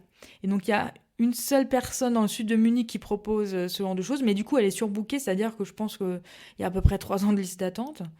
D'accord, parce qu'en fait, ça se passe comment? Tu loues un spot régulier, c'est ça? Et tu payes, je sais pas, à l'heure ou à la demi-journée? Exactement. Okay. Et donc, sinon, il faut chercher. Il y a des pâtissiers, des boulangers, il y a des cantines. Parce qu'il y a peut-être des gens, justement, qui ont une cuisine professionnelle et qui peuvent la prêter. Oui. Sauf que c'est pas... C'est-à-dire qu'en ligne, j'ai quasiment rien trouvé. Donc là, c'est vraiment, il faut chercher soi-même, appeler les gens, demander et avoir de la chance. Et donc, tu trouves comme ça par réseau, enfin, en demandant autour de toi? C'est ça. En demandant autour de moi, je finis par pâtisser chez Kurentrach. Je sais pas si tu connais, c'est aussi, ils sont passés chez Die Höhle der Löwen l'année dernière, parce qu'en fait, c'est aussi un super concept. Ils font pâtisser des retraités. Et donc, ils vendent des gâteaux dans tout Munich, voilà. Et ils ont du coup à Leim une très grande production avec 12 fours, etc. Et du coup, comme ils ont des horaires aussi très réglés, comme ils font bosser des retraités, et ben, du coup, là, ça donne l'opportunité chez eux de pouvoir sous-louer. Et donc là, ça se passe comment? Tu y vas au début, je sais pas, une demi-journée par semaine? En plus, est-ce que tu utilisais 12 fours ou tu travailles juste à un endroit puis tu partages avec d'autres Non, personnes? t'es tout seul, Ok. donc tu peux vraiment utiliser tous les fours. Donc moi, ça me permet en fait en une journée de produire entre 400 et 600 madeleines. Ok. Donc Toute seule? toute seule, oui. Donc ça quand même. Et du coup, c'est cette obligation-là qui me fait trouver ma cible. Donc j'ai besoin de faire du volume et à des moments toujours donnés. Donc j'ai besoin d'avoir des contrats qui sont assez gros. Et du coup, c'est ça qui me fait lancer dans le B2B. Oui, parce que alors au début tu dis je vais faire des madeleines, Ouais. mais la cible c'est pas encore. Enfin, C'est tu pas ça. testes le Non, produit et voilà. tout, mais c'est pas encore Non, clair, c'est pas clair. dans ta tête. Et c'est vraiment Mm. c'est ce problème qui me fait vraiment cibler sur des gros contrats. Et les gros contrats, tu les as avec les entreprises, en fait. Donc c'est un peu Est-ce ça. que là, c'est ce que je me disais, si moi je veux te commander 10 madeleines, ça va pas marcher quoi. Ça va marcher, mais c'est pas, ça va marcher. Je pense qu'on est, ouais. Non, mais même comme ça, c'est-à-dire que je vais jamais refuser une commande, c'est clair. Hein. Non, et puis j'imagine que tu peux, ce qui peut être plus intéressant pour toi, parce qu'il faut absolument que je te dise un truc tout à l'heure, mais c'est quand les gens vont avoir des événements, parce que je peux me dire par exemple pour un baptême ou quelque chose, où là tu peux avoir une commande de volume. Parce que ton histoire me fait penser un peu, bon, même si c'est différent. Tu sais qu'on écoute un peu les mêmes podcasts à l'histoire de Chanty Biscuit, et qui était dans 100%. Mais sauf que elle a le droit de cuisiner dans sa cuisine quand tu l'entends. Oui, et je me disais, au début, persuadée que c'était. Parce qu'en France, ça doit être régulé quand même un peu, mais. Mais je pense que la régulation en France, elle est un peu plus cool. Tu peux un peu plus fermer les yeux parce que tu sais que c'est compliqué de démarrer et que des fois, il faut peut-être juste un peu laisser un peu de chance et puis voilà quoi. Enfin. Mais bon, comme dit, il y a toujours des solutions et la solution de sous-louer un labo est totalement faisable. Il faut le savoir, il faut juste un peu toquer à des portes. Maintenant, je suis encore autre part. Et donc, là, tu as un spot régulier, voilà. C'est ça? Ouais. Et où tu fais tes commandes. Ouais. Donc, l'idée B2B, elle te vient à ce moment-là. Ouais. Et donc, après, le next step, j'imagine, c'est d'aller chercher des entreprises ou de les faire connaître. Et donc là, comment ça se passe? Comment tu du coup, il faut vraiment créer son réseau. Donc ça, c'est un peu ce que j'ai fait parce que l'idée, c'est quand même de démarrer sans un sou. Hein, donc, j'ai pas pris de prêt, j'ai rien. Enfin, voilà. C'est de l'investissement totalement personnel. L'argent personnel. Mais du coup, j'essaie vraiment, au départ, d'évoluer vraiment organiquement. Et du coup... je vais beaucoup à des rencontres de réseau, donc tu as énormément de choses à Munich, des groupes d'entrepreneurs où tu peux te présenter, pitcher, que ce soit le BNI, ça on connaît beaucoup, hein, donc ça c'est le Business Network International, où là tu peux te faire inviter et du coup parler 5 minutes de ton projet. Tu as des réseaux pour les femmes énormément à Munich, le VDU, il y a aussi pour les mamans, Momworks, il y a Do Work You Love, il y en a vraiment. Tu pourrais passer ta vie à aller dans des réseaux si tu voulais à Munich. D'accord, mais là, tu arrives quand même à contacter les grandes entreprises, parce que là, j'imagine que tu te retrouves aussi avec des entrepreneurs, mais ça marche aussi quand même pour du coup, c'est du bouche à oreille, et du coup, c'est comme ça quand même que tu arrives à trouver des entreprises. Et au début, c'est vraiment c'est compliqué. Honnêtement, c'est compliqué parce qu'il faut vraiment toquer à toutes les portes. Et en fait, tu sais jamais quelle porte va s'ouvrir, c'est-à-dire que tu vas peut-être te mettre en objectif, ok, je vais absolument avoir cette entreprise-là et ça va jamais fonctionner, et finalement tu as une autre entreprise qui va venir comme ça. Enfin, moi j'ai eu par exemple une grosse Steuergesellschaft qui a juste une nana qui bossait à l'intérieur, qui était sur Facebook et qui avait un post, tu vois. Donc des fois tu sais, des fois il faut rien et des fois c'est vraiment compliqué, quoi. Tu te rappelles de ta première vraie commande, on va dire, ou grosse commande, je sais pas? La première grosse commande, c'était vraiment plus donc le premier hiver, donc la première saison de Noël, donc en 2018, et qui était donc en fait pour des employés en cadeau de Noël, en gros. Et c'est vraiment un super projet où je sais plus combien c'était, je crois 200 ou un truc comme ça, 200 boîtes. Et oui, boîte. Donc boîte, et dans une boîte, t'as combien de madeleines? Dans eux, c'était des boîtes de 2 à l'époque, ouais, des boîtes de 2, okay. Ils voulaient. Non, 4 boîtes de 4. Et alors, pour revenir au début, parce que là, j'ai vu qu'il y a plusieurs recettes de madeleine. Au début, tu as juste la madeleine traditionnelle? Non, déjà dès le départ. Dès le départ, j'ai les sortes. Au début, j'en avais même beaucoup plus que maintenant. Mais au bout d'un moment, il fallait quand même un peu chercher du focus. Et donc, j'en fais toujours maintenant 5. Donc, 4 qui changent et une traditionnelle, en gros. La traditionnelle, elle a un goût particulier ou c'est la madeleine, on va dire, telle qu'on la Alors, connaît telle qu'on la connaît, c'est soit citron ou vanille. Et du coup, moi, je fais orange. Parce que je sais pas si tu connais, enfin moi je suis originaire de Nancy et à côté il y a Commercy et moi Oui, je sais que mes bah parents oui. ils vont souvent Oui, là-bas oui. acheter les madeleines, les maïrones et puis tout ce qui est dérivé. Ok, et donc là les 4 autres en fait tu changes les goûts régulièrement Oui. en fonction des saisons, Saison, Ouais. envie. Tu peux nous dire par exemple qu'est-ce que tu as en ce moment? En ce moment, j'ai citron pavot, j'ai lavande, j'ai noix de coco et menthe chocolat. Ça donne envie. Et ça va rester pour les fêtes ou tu vas changer Pour les fêtes, là, j'ai une nouvelle sorte qui est un peu plus orientale et qui a justement un peu des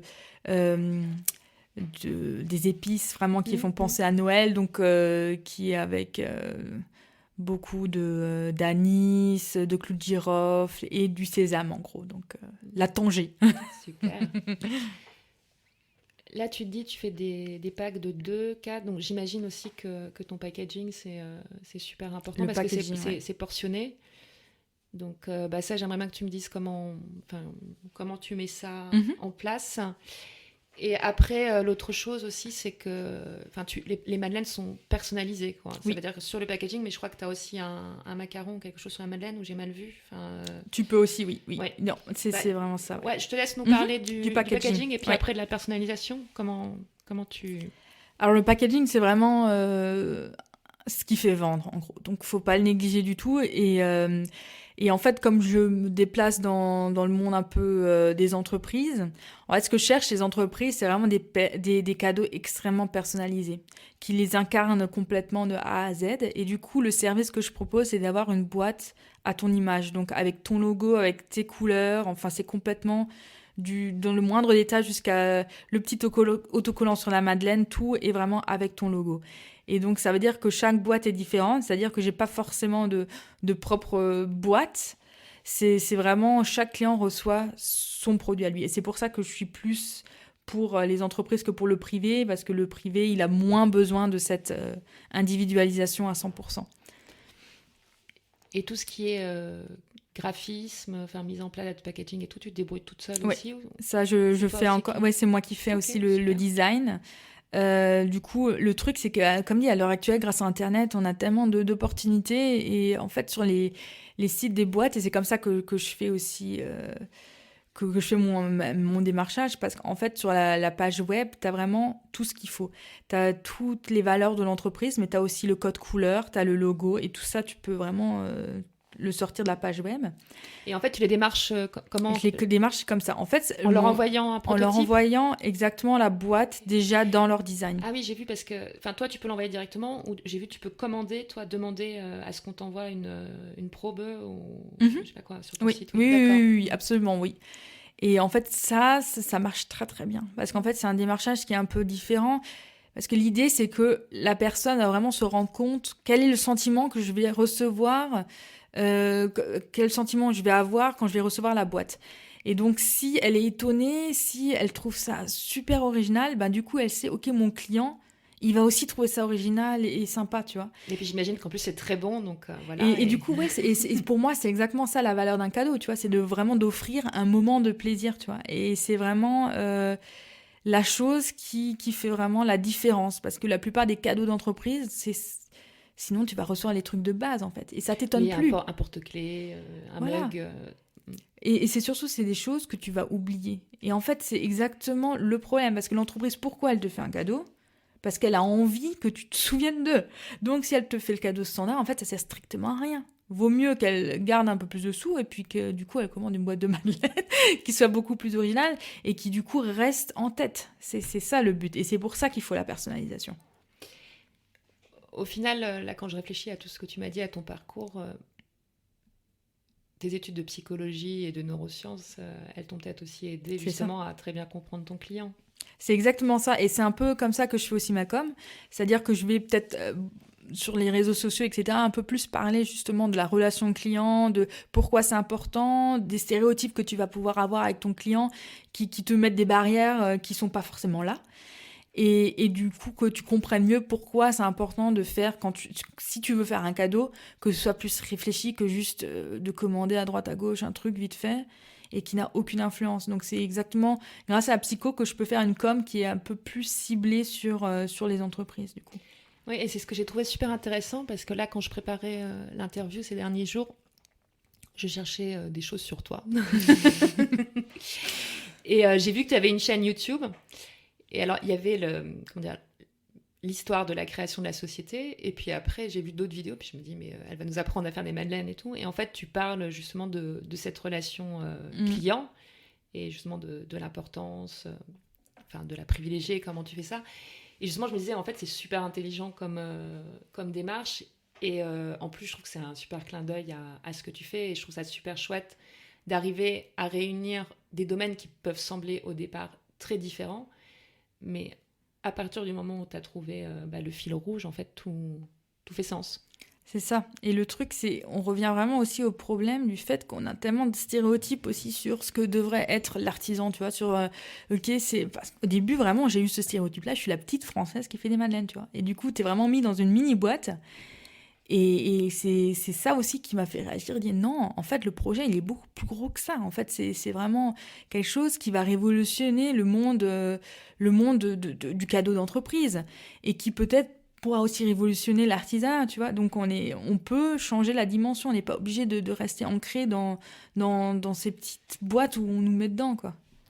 Non, et puis je pense que ça s'inscrit aussi dans un mouvement où là, on a tout dématérialisé, mais tu vois qu'en ce moment, les gens sont en train de retourner vers le bio, vers la terre, exactement. vers des choses fait main. Et là-dedans, tu t'inscris complètement dans la démarche. Donc, tu te lances, si je dis pas de bêtises, il y a à peu près 1 an et demi, c'est ça, tu crées la société. Qu'est-ce qui se passe là pendant 1 an et demi? Ça évolue petit à petit, ça se passe par palier. Ça évolue petit à petit et surtout, faut vraiment... je trouve que surtout, c'est l'idée qui évolue, tu vois. Et en fait, c'est quand tu te confrontes au marché que ton produit, il va vraiment se modeler. Et tu regardes où tu as des difficultés. Quand tu vois la difficulté, tu t'améliores ton produit. Et c'est exactement ce qui s'est passé. C'est qu'au départ, j'étais pas du tout... assez centrée sur mon client, tu vois. J'étais plus centrée sur mon produit, sur ce que moi j'avais envie de faire, mais pas forcément de répondre aux problèmes du client. Du coup, au début, j'avais vraiment cette vision super romantique aussi, tu sais, de la madeleine sur les mariages, etc. Et très, je me suis rendu compte, mais attends, les mariages, mais oublie quoi, ça va pas fonctionner du tout, parce que tu te retrouves vraiment avec des commandes qui sont trop petites, et tu te retrouves aussi dans des grosses...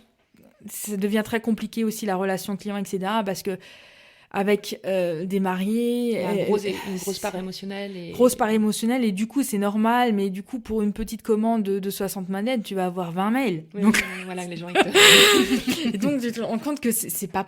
Toute seule, c'est pas faisable. Donc, tu vois, comme ça, je cible de plus en plus, où est-ce qu'il faut que j'aille, et surtout mon produit. Et du coup, le produit, il y a des problèmes qu'il faut résoudre. Parce que, ce que j'allais dire, j'imagine qu'après, donc là, tu es obligé de produire en grande quantité d'un coup. Est-ce que tu produis en avance ou pas? Après, combien de temps ça se conserve, j'imagine? Ouais. Et c'est un emballage individuel? Voilà. Ouais. Tu mets le doigt sur le problème. En fait, ce que je véhicule, c'est aussi le sans conservateur. Enfin, la madeleine traditionnelle, comme on devrait la faire, et sans chimie, sans choses qu'on rajoute. Oui, juste... comme tu la ferais chez toi, quoi. Voilà, c'est ça. Et le truc, c'est que tu te rends quand même compte que là, ça devient compliqué, parce qu'en fait... Le cadeau d'entreprise, tu as quand même besoin d'une grosse flexibilité. Ils ont, surtout en Allemagne, ils ont ce gros besoin de stockage, de logistique, enfin que tout soit carré, que tout fonctionne. Et même si tu as envie de leur enlever ce problème et de leur dire « Ok, c'est moi qui gère la logistique, etc. », ils ont quand même des process vachement marqués.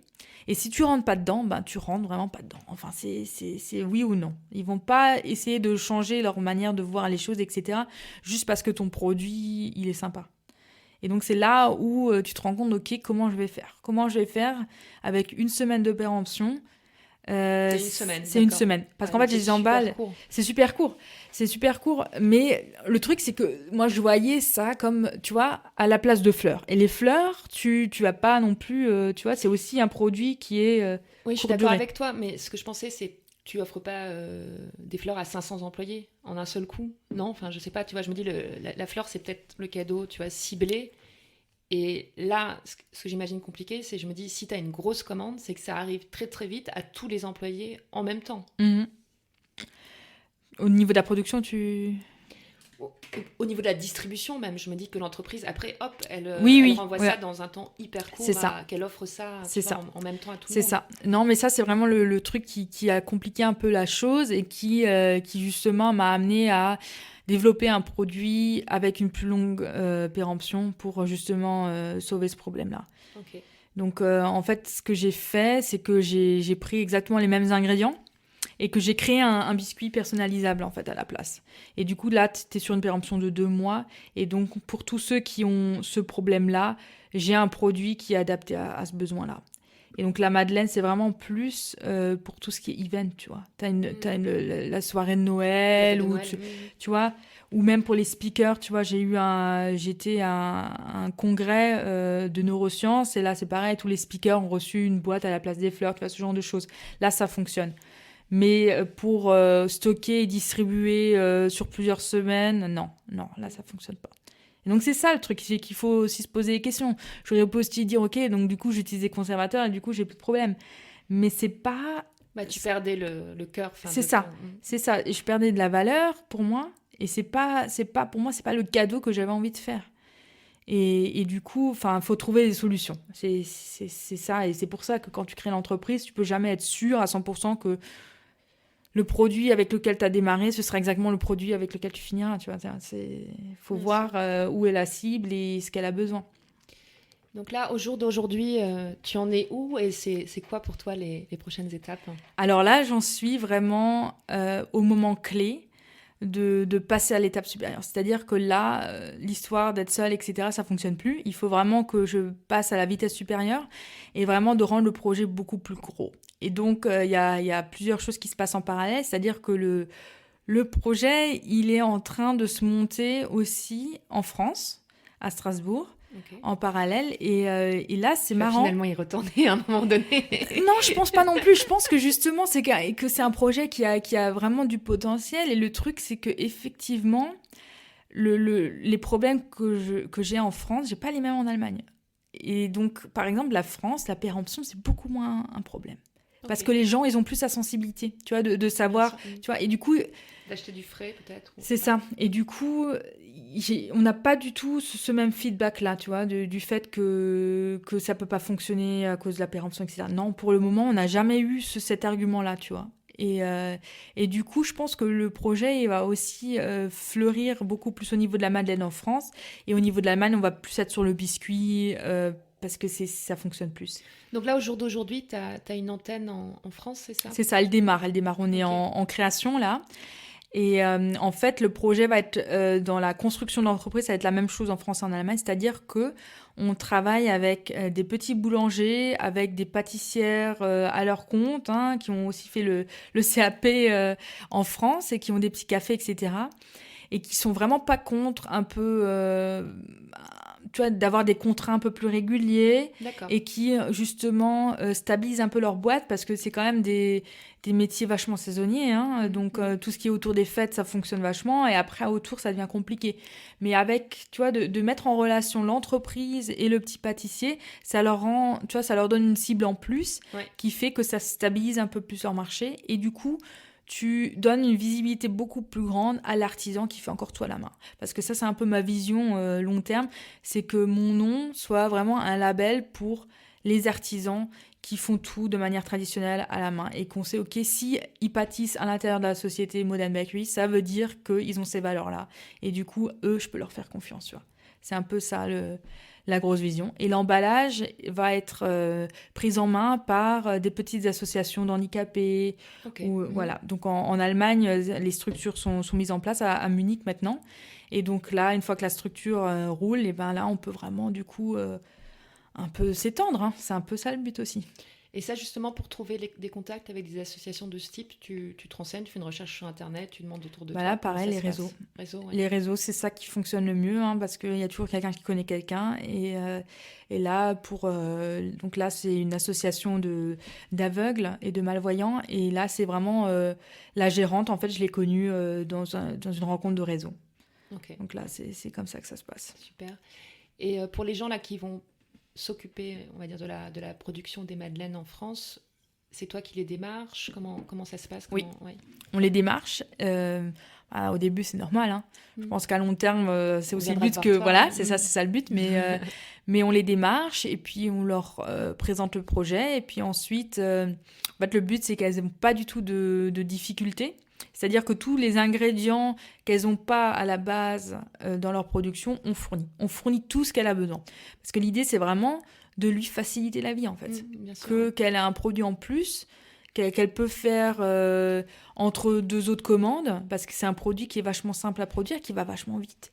Et du coup, ça a vraiment je vois ça comme win-win pour en fait tous les... Sûr. Et toi, t'es pas obligé d'avoir une structure physique sur place. Donc vous êtes, c'est ça, parce que je vois pas non plus l'intérêt quand il y a du besoin dans ce domaine-là. Je préfère répondre à ce besoin des 2 côtés, en fait. Et après, donc j'imagine que vous partagez les recettes, les gains, vous avez un... Ah oui, donc en fait, on achète la madeleine au pâtissier ou au boulanger. D'accord, c'est vous qui achetez et après on l'achète et on la revend, tu vois. Du coup, c'est ça l'idée. On n'a pas parlé du nom, Modern Bakery. Il y a une histoire, ça vient comment? Alors le nom, je pense que je ne vais pas être la seule à dire ça, c'est toujours le gros problème. Trouver un nom. Et en fait, le truc, c'est qu'à un moment donné, je me suis vraiment creusé la tête, mais je crois, des mois, et j'en pouvais plus. Et au bout d'un moment, il ne faut pas que ça t'empêche de démarrer. Et du coup, même... Ça change aussi. Hein. Tu vois, au pire, c'est ça. Même, tu vois, la société en France, elle ne s'appelle pas pareil. Parce que, justement, ce n'est pas un nom auquel je me suis vachement identifiée encore, mais c'est vraiment le nom qu'il me fallait pour démarrer. Et en fait, c'est mes initiales. Ouais. MB, voilà, c'est mes initiales. Et en fait, c'est un nom qui décrit un peu ma vision, tu vois, que ce soit un peu la pâtisserie de demain, de rester moderne, mais tu vois que ces bases-là, elles soient saines et qu'on continue à évoluer, mais avec ce savoir qu'on a depuis des générations et des générations. Je voulais revenir un peu en arrière, on prenait un peu de distance. On parlait, tu vois, du poids que l'éducation avait sur nous, de ce que voulaient nos parents, la société. Maintenant, avec le recul, tu dirais que est-ce que tu es complètement affranchie de ça? Et puis la deuxième chose, comment tes parents, par exemple, ont réagi quand tu leur as dit je vais faire des madeleines? En fait, le truc, il faut aussi prendre un peu de recul. Et je suis tellement contente d'avoir eu le parcours que j'ai eu parce que je pense pas que je serais à ce point-là aujourd'hui, tu vois, si j'avais fait autrement. Et du coup, ça te fait aussi... C'est pas grave, tu peux reprendre. Je suis vraiment contente d'avoir ce parcours-là parce que justement, ça m'a permis d'évoluer et aussi d'avoir cette dimension en plus, tu vois, que j'aurais peut-être pas eu si j'avais pas vécu ce que j'ai vécu. Donc, je pense que j'ai eu cette reconnaissance. Et en fait, mes parents, ils m'ont vraiment mis dans ce parcours-là parce que pour eux, c'était de me donner plus de chance, tu vois. Bien sûr, mais ça, Et je pense que c'était et en fait sur le coup ils ont été étonnés, mais en fait je crois que mon papa il pourrait pas être plus fier, tu vois, et parce qu'en fait il voit que je vis de ma passion et en fait il est intimement persuadé que je vais y arriver. Et je pense que quelque part je me suis peut-être mise plus de barrières moi-même que eux m'en ont mise, tu vois, parce que t'as aussi toujours ce problème de penser que il faut absolument rester dans ce cadre-là. Mais disons que t'as des croyances limitantes, comme on appelle ça là, en coaching. Et après, le pire, c'est quand tu commences à penser à la place des autres, en fait. Et que des fois, il faut simplement le faire ou leur demander, et tu peux être complètement étonné de la réponse qu'on va te faire. Exactement. Et je pense que ça, c'est vraiment ma conclusion, que finalement, même si j'avais démarré plus tôt, je pense pas que j'aurais déçu mes parents ou la société. C'est juste que moi-même, j'ai pensé que il fallait que je suive ce chemin-là et que tu vois, c'était ma définition de la réussite, tu vois. Et en fait, je pense que il faut peut-être essayer de redéfinir personnellement ce que la réussite veut dire. Et là, du coup, tu t'ouvres à des horizons complètement différents. Mais je pense que ça, en fait, ça nécessite à un moment donné une réflexion, un travail personnel ou même d'être aidé, parce que tout seul, c'est quand même super dur d'arriver à prendre le recul nécessaire. À moi, je pense, comme souvent ça peut arriver, que je sais pas, un événement ou quelque chose de particulier, c'est pas forcément négatif, mais qui te fasse changer un peu la vision. Je parle par exemple quand tu as un enfant, je pense que ça chamboule beaucoup de choses. Si à un moment donné, je sais pas, quelqu'un qui a un accident ou quand ça se passe mal au travail, je pense que c'est ces moments-là aussi où tu peux prendre le temps.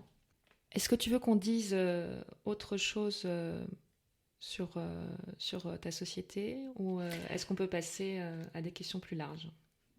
La seule dernière chose que j'aurais peut-être dire, mais justement comme je suis dans cette vague de changement, que s'il y a des gens qui s'identifient avec le projet et qui ont envie d'y participer, ben avec grand plaisir, je vous ai à me contacter. Et puis comme dit, il y a vraiment de la place pour tout le monde. Ouais, super. Et Marie donc est française et donc parle parfaitement français, donc pas de barrière de langue forcément non plus. Donc quand on s'est contacté avant par mail, tu m'as dit que tu étais aussi fan de podcast. Mm-hmm. Donc, je voulais savoir, question personnelle, comment tu arrives au podcast, toi, et qu'est-ce que tu écoutes ? C'est quoi tes podcasts préférés ? J'en ai plein. Non, en fait, comment j'arrive au podcast ? C'est vrai qu'en fait, c'est le truc pratique. En plus, quand t'es maman, etc., c'est tellement plus pratique d'écouter que de lire, parce que des fois t'as plus le temps de lire et que tu peux faire autre chose en fait, voilà, c'est ça, ouais. Mais c'est ça, tu peux vraiment, quand t'es dans la voiture ou quand tu cuisines, ben t'as le podcast qui tourne en même temps. Et le truc que je trouve vraiment passionnant, c'est qu'il y a beaucoup de podcasts avec ces parcours de vie qui sont vraiment pour moi ça m'inspire vraiment de me dire ok, c'est bon, on y va. Et c'est ça, je trouve que le podcast arrive vraiment à retranscrire beaucoup plus qu'un blog. Je sais pas, c'est vraiment parce que tu entends les gens, tu entends leur motivation, leur énergie. C'est beaucoup plus intimiste.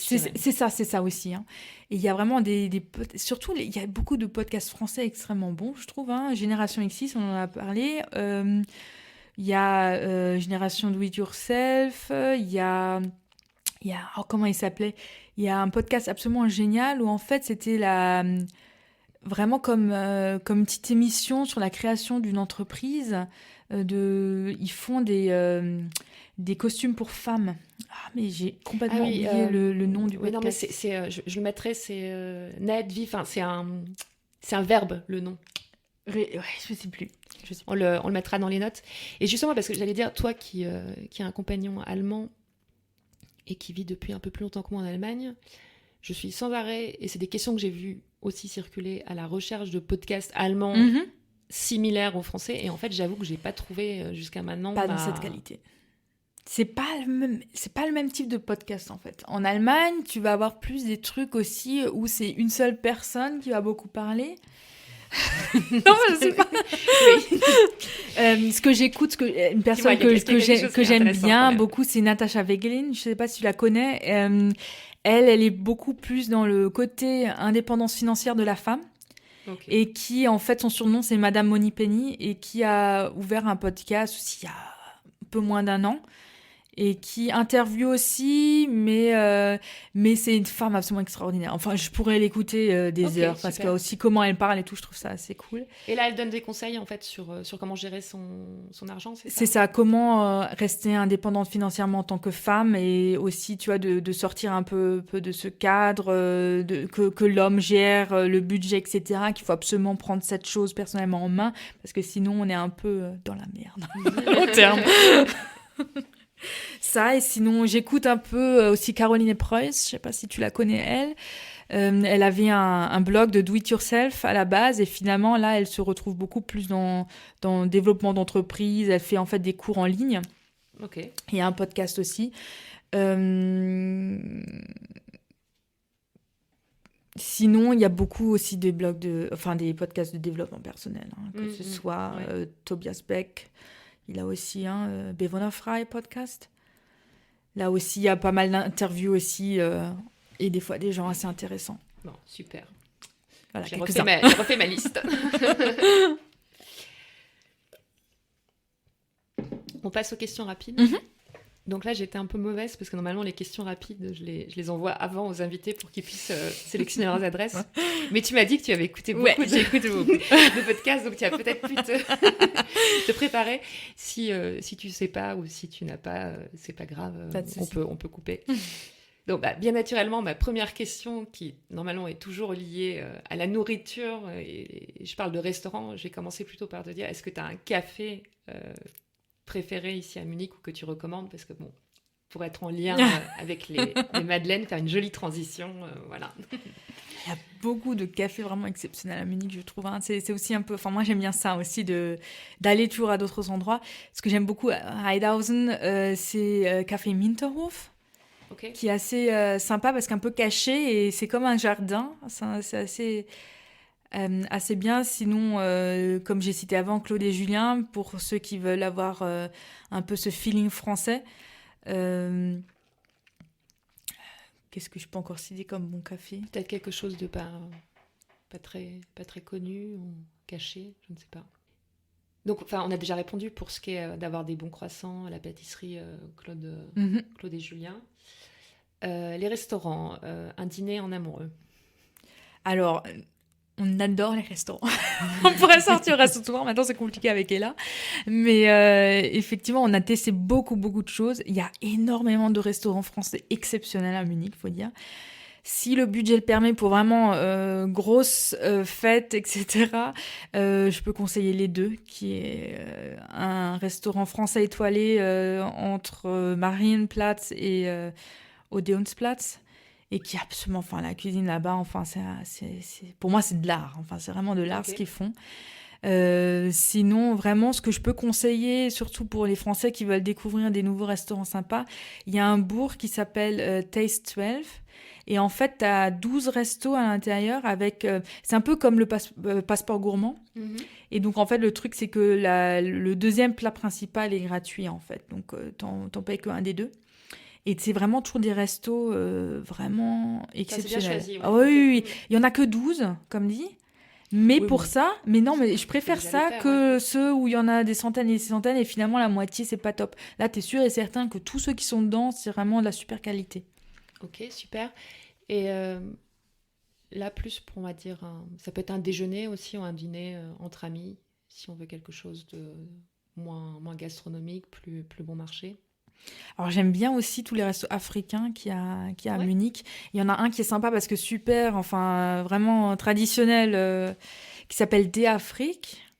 Et là, tu vois, c'est ces grandes crêpes où tout le monde partage avec toutes les sauces dessus. Ça, je trouve ça sympa. J'aime bien découvrir d'autres cultures aussi au niveau alimentaire. Et si on veut manger, alors c'est la question... Si tu as de la visite et les gens disent on veut manger local, bavarois, tu les emmènes où? Ah, ça, c'est marrant, c'était une découverte la semaine dernière.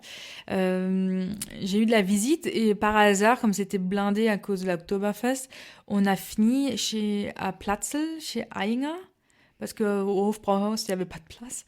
Et franchement, j'étais super étonnée, c'était vraiment exceptionnel. Enfin, vraiment aussi dans l'ambiance bavaroise mais moderne et même la cuisine, honnêtement, enfin vraiment au top. Alors, je peux vraiment conseiller ça si vous avez de la visite pour avoir des choses traditionnelles mais de super bonne qualité.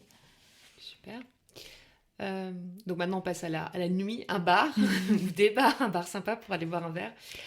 Même si maintenant, je sais qu'avec les enfants, oui, c'est un petit peu compliqué. plus compliqué. Non, mais avant, justement, tu vois, quand tu étais en Erasmus, au Max Planck.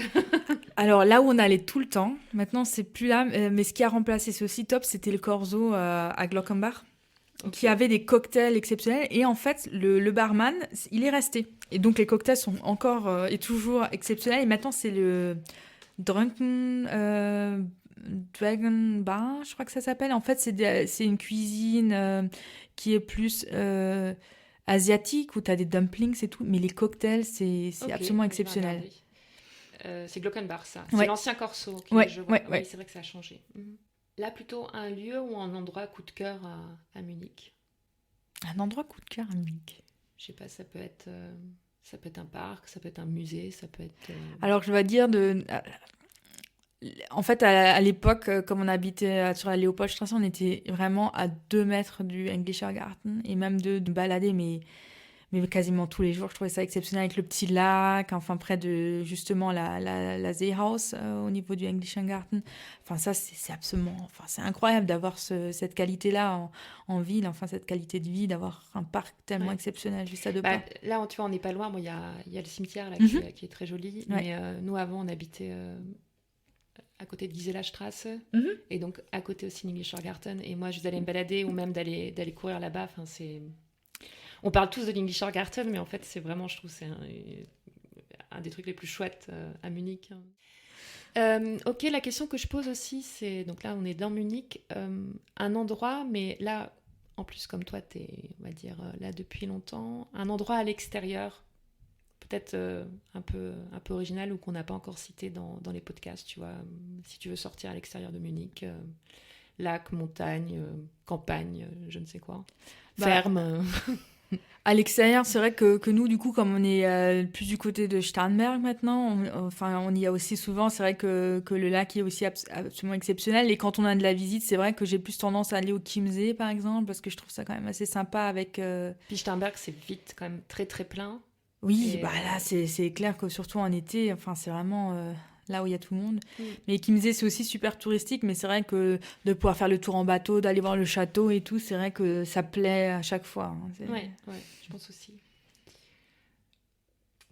Est-ce qu'il y a des médias, ça peut être des journaux, des blogs, des réseaux sociaux que tu suis pour te tenir un peu au courant, voilà, de ce qui se passe... de ce qui se passe à Munich ou d'avoir des idées de sortie?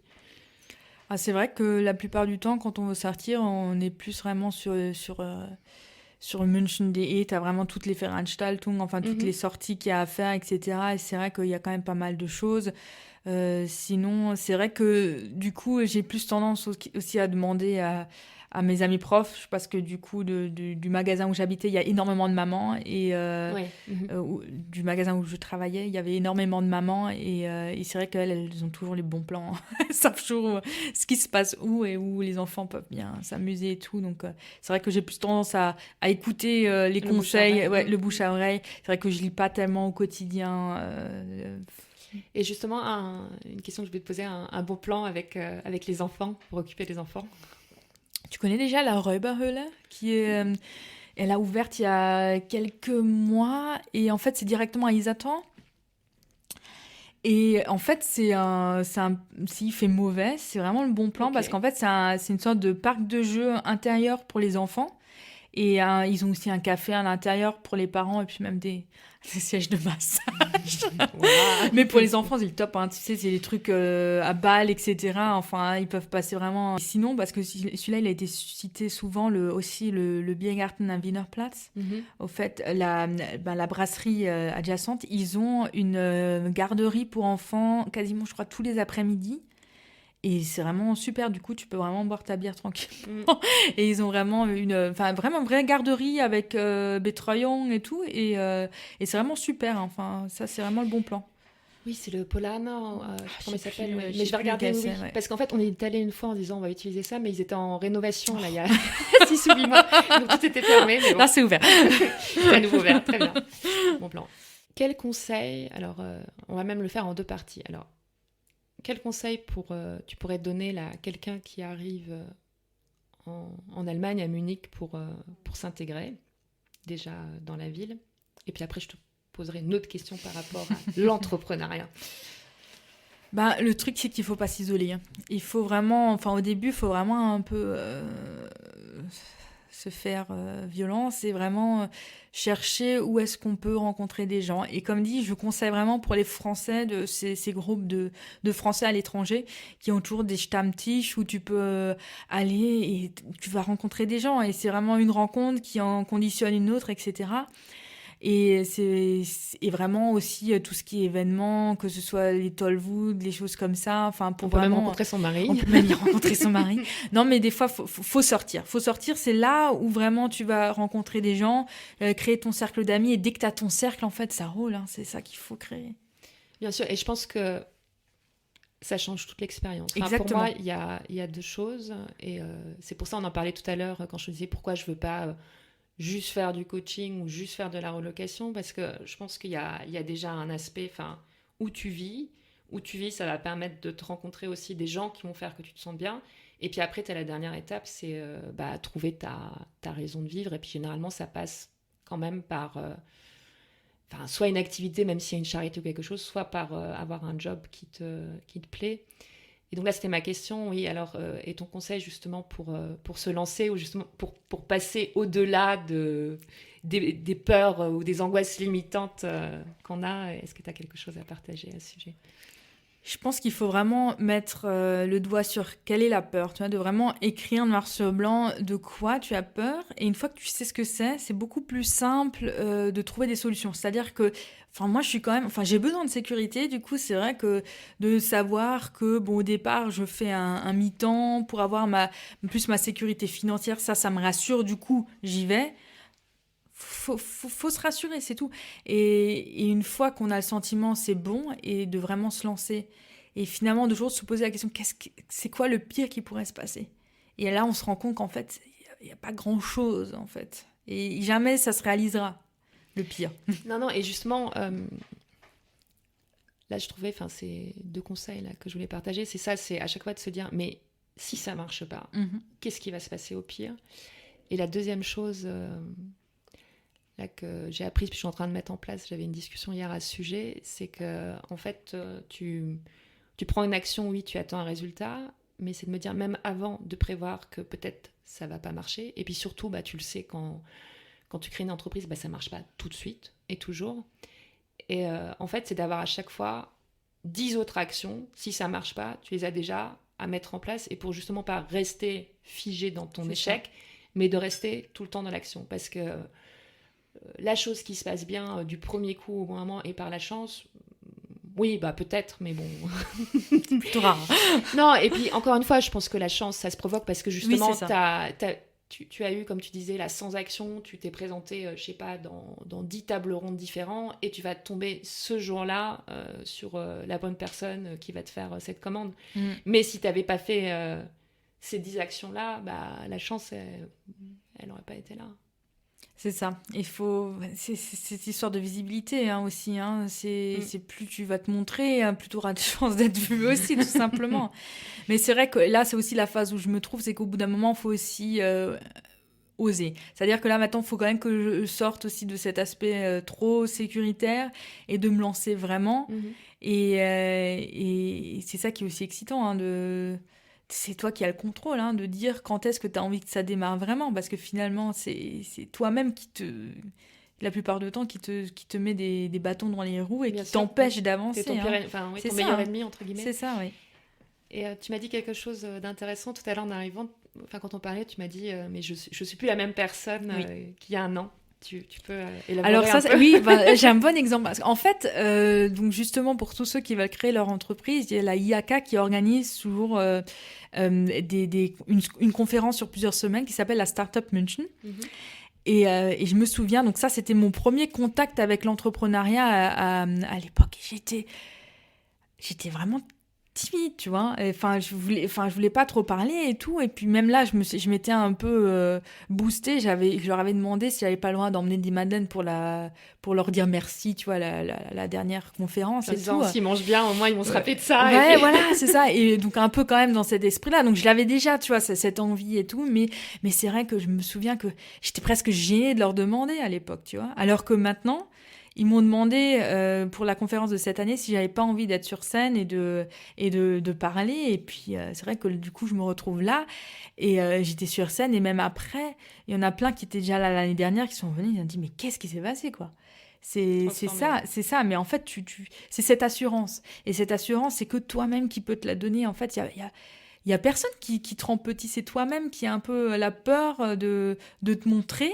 Mais en fait, dès que tu commences à te montrer, c'est là qu'il se passe, que les choses arrivent vraiment. Et donc c'est ça le conseil, c'est qu'il faut se faire un peu violence. C'est un apprentissage. Je veux dire, tu peux aussi t'améliorer que parce que tu le fais plusieurs fois. Tu vas pas être bon du jour au lendemain.